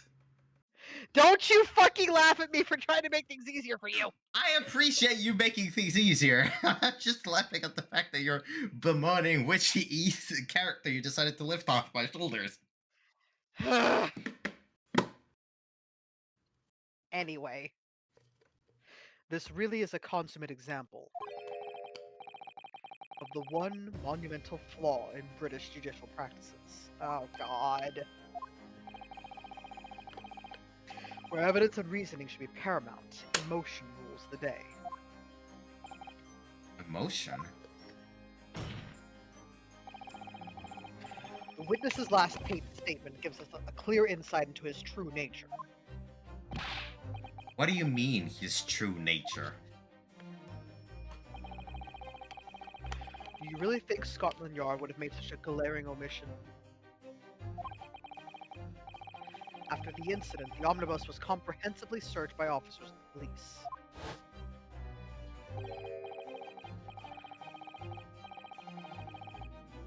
Obviously, the interior of this cubbyhole, as the witness put it, was included in their investigation.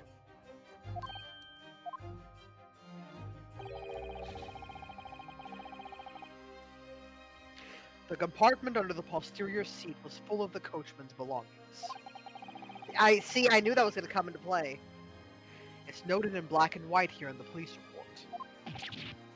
Good lord. The evidence has been tampered with. Here's the thing. So I don't disagree with Van Zeek's, first of all, because we see it. There's shit missing. That's incontrovertible, right? Hmm. However, even before this, taking a look at her proportions and the space available, it's still possible she could have hidden herself in there, even with the items that were inside. Oh yeah. He described her as curled up into a ball. Yes. That shape would have worked. Okay, sorry, I had to get off that off my chest. Okay. In order to corroborate Mr. McGilden's story, someone has unlawfully removed everything from under the seat. What?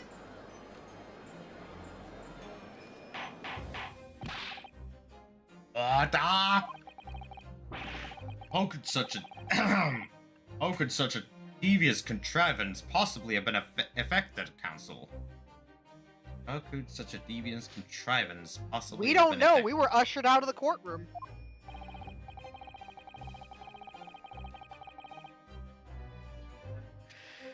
Naturally, we must acknowledge the deficiency of the constabulary in allowing this to have happened. The fucking bailiffs in the courtroom sweating goddamn buckets. Yeah. However, I assure you, when the omnibus was wheeled into the courtroom this morning, the compartment under the seat was not empty. And we saw that. We Yes. examined it. We saw that with our own eyes. Yeah. Well, my Nipponese friend, Me? when the carriage was submitted as evidence, doubtless you examined it in fine details with any self-respecting practitioner of the law, which we did. Yes. We did. Pray, what did you find the condition of the under-the-seat compartment to be? Oh, to be sure. The young gentleman will be able to clear this up in a jiffy. Sorry. Go ahead. Tell the court now, fella. How this is all an elaborate excuse by the desperate Lord Zeeks. We can't do that. Well, counsel, you have something to say on this matter. What am I supposed to answer? What can I say about the state of that little compartment on the seat in the omnibus? Well, We It know the wasn't truth. empty. Can we save? Yeah. yeah, we can save. And most likely, once we get to the cross-examination bit, that's where I'm gonna end the, I mean, we gotta be Abe Lincoln on this, man. We're gonna leave on a cliffhanger. I really don't know if giving this answer is helping my cause as counsel for the defense, but as far as I remember at least. And when I first examined the compartment, I'm fairly certain there were a number of articles inside it, yes. Are you sure, counsel? Ara, be whist! What's you saying now, you daft daw? I thought you were on my side here. Zeeks realizing, oh wait, he's actually on the side of the truth? He's actually a truthful bastard? What? What game are you playing? Your task is to defend the man in the stand. Why would you say something to compromise his position?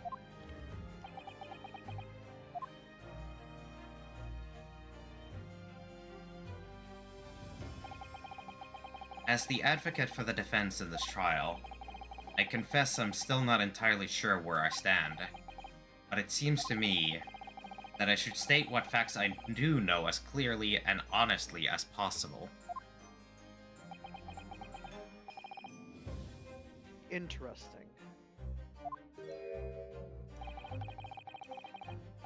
Tis not altogether pleasing, fella. I'm simply telling the truth, Mr. McGilded. Well, don't forget that you're supposed to be representing my best interest here, lad. Now then. A fella's memory is a curious thing, and not altogether reliable. No, the court must consider the facts. That their cubbyhole under the seat is as empty as the devil's art, so it is.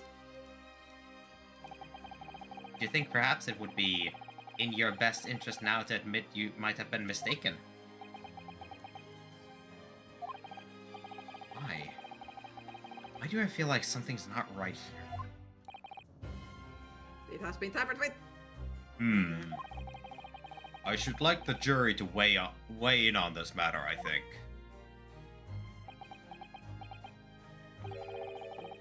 That compartment is designed to house equipment used to maintain the smooth running of the carriage. The Guild's rules state that omnibuses must be properly and fully equipped at all times. So it certainly would have been empty on the night in question. Beppo isn't that irresponsible. That money-lending fleecer and the pick purse are lying. Ah, shit.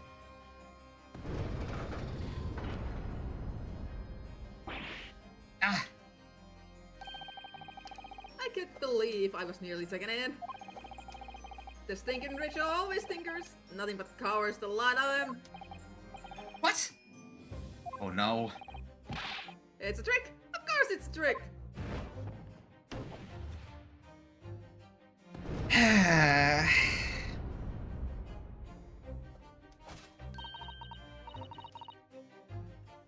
Quite so. I must concur here.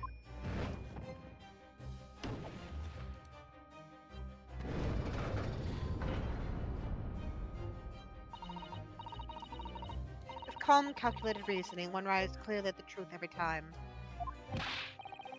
Yes, but every time a different truth, it seems. I mean, look, it was the right thing to do. My lord, I humbly exhibit the scales of justice. Clearly, a verdict of not guilty at this time would be wholly inappropriate. Thank you, counsel. Honestly, even as the defense lawyer, I would concur that even not guilty is not quite appropriate at this time. But before we proceed any further, there is the matter of the outstanding cross-examination. Thank you. Counsel for the defense, begin your questioning of the witness, please. Yes, my lord. What just happened? The whole balance of the trial just shifted almost beyond recognition. If only the tampering hadn't happened. The Reaper of the Bailey is at work, it would seem. If only the tampering hadn't happened. Yeah. We might have been able to actually pull this off fine, because we could have been just like, yeah, no, someone could have curled up in that position. Yep. So we're saving here, yes? Yes, before we continue any further, we're going to save here and continue We're not going to next week. we're not going to pull a chapter 2. Yeah, we're not pulling a chapter 2. Fucking dragging on and on and on and on and on and on and on. On and on and on and on and on and on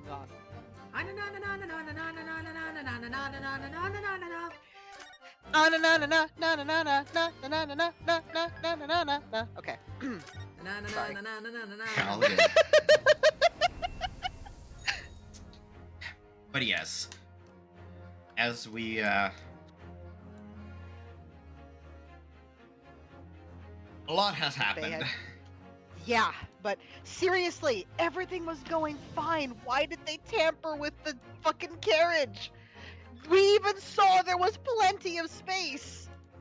Yeah, there was plenty of space. It would have been uncomfortable as fuck, but it could be done. Yeah, and I'm sure that Lestrade over there, or Gina, would have easily been able to handle it With just her fine. size, absolutely. Absolutely.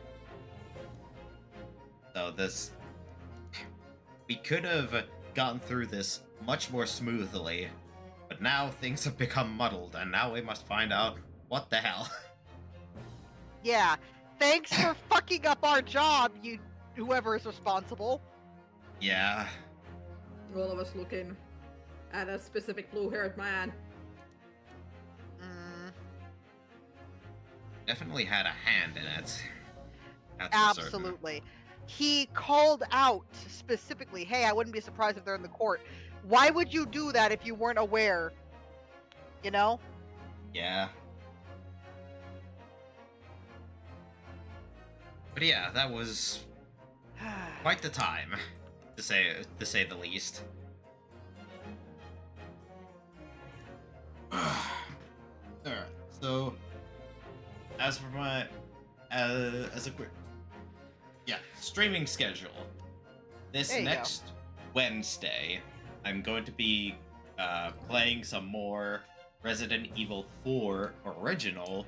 This time it's going to be the Separate Ways story, which is the Ada section of the game, which I haven't done on the original game. So it's gonna be Oh boy. so it's technically gonna be some new stuff for me as well.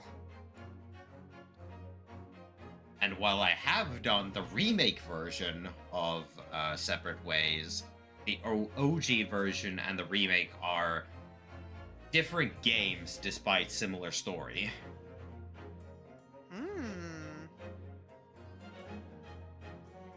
Because as we'll soon-ish find out, the story that plays in RE4 OG is quite apparently tweaked in the remake version.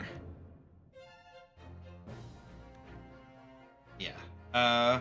And then next Friday, I will be playing more Great Ace Attorney Chronicles. Yeah.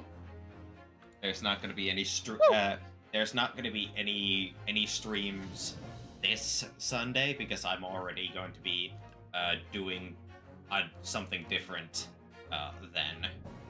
Yeah. Okay. Yeah, this Sunday I'm gonna have I'm gonna be playing a D&D. Okay. But as for next Sunday, I'm not sure. I'll see if I feel up to streaming that Sunday. We shall see. Yes.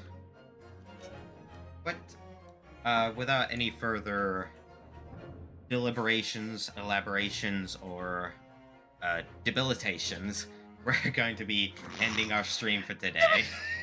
Debilitations? Yes. Thank you to all my lovely little boylings for coming to watch me today. My name is ChaosJS/Noid. This is Fire and Dogi. We shall see y'all somewhere else in the void. Bye! Goodbye.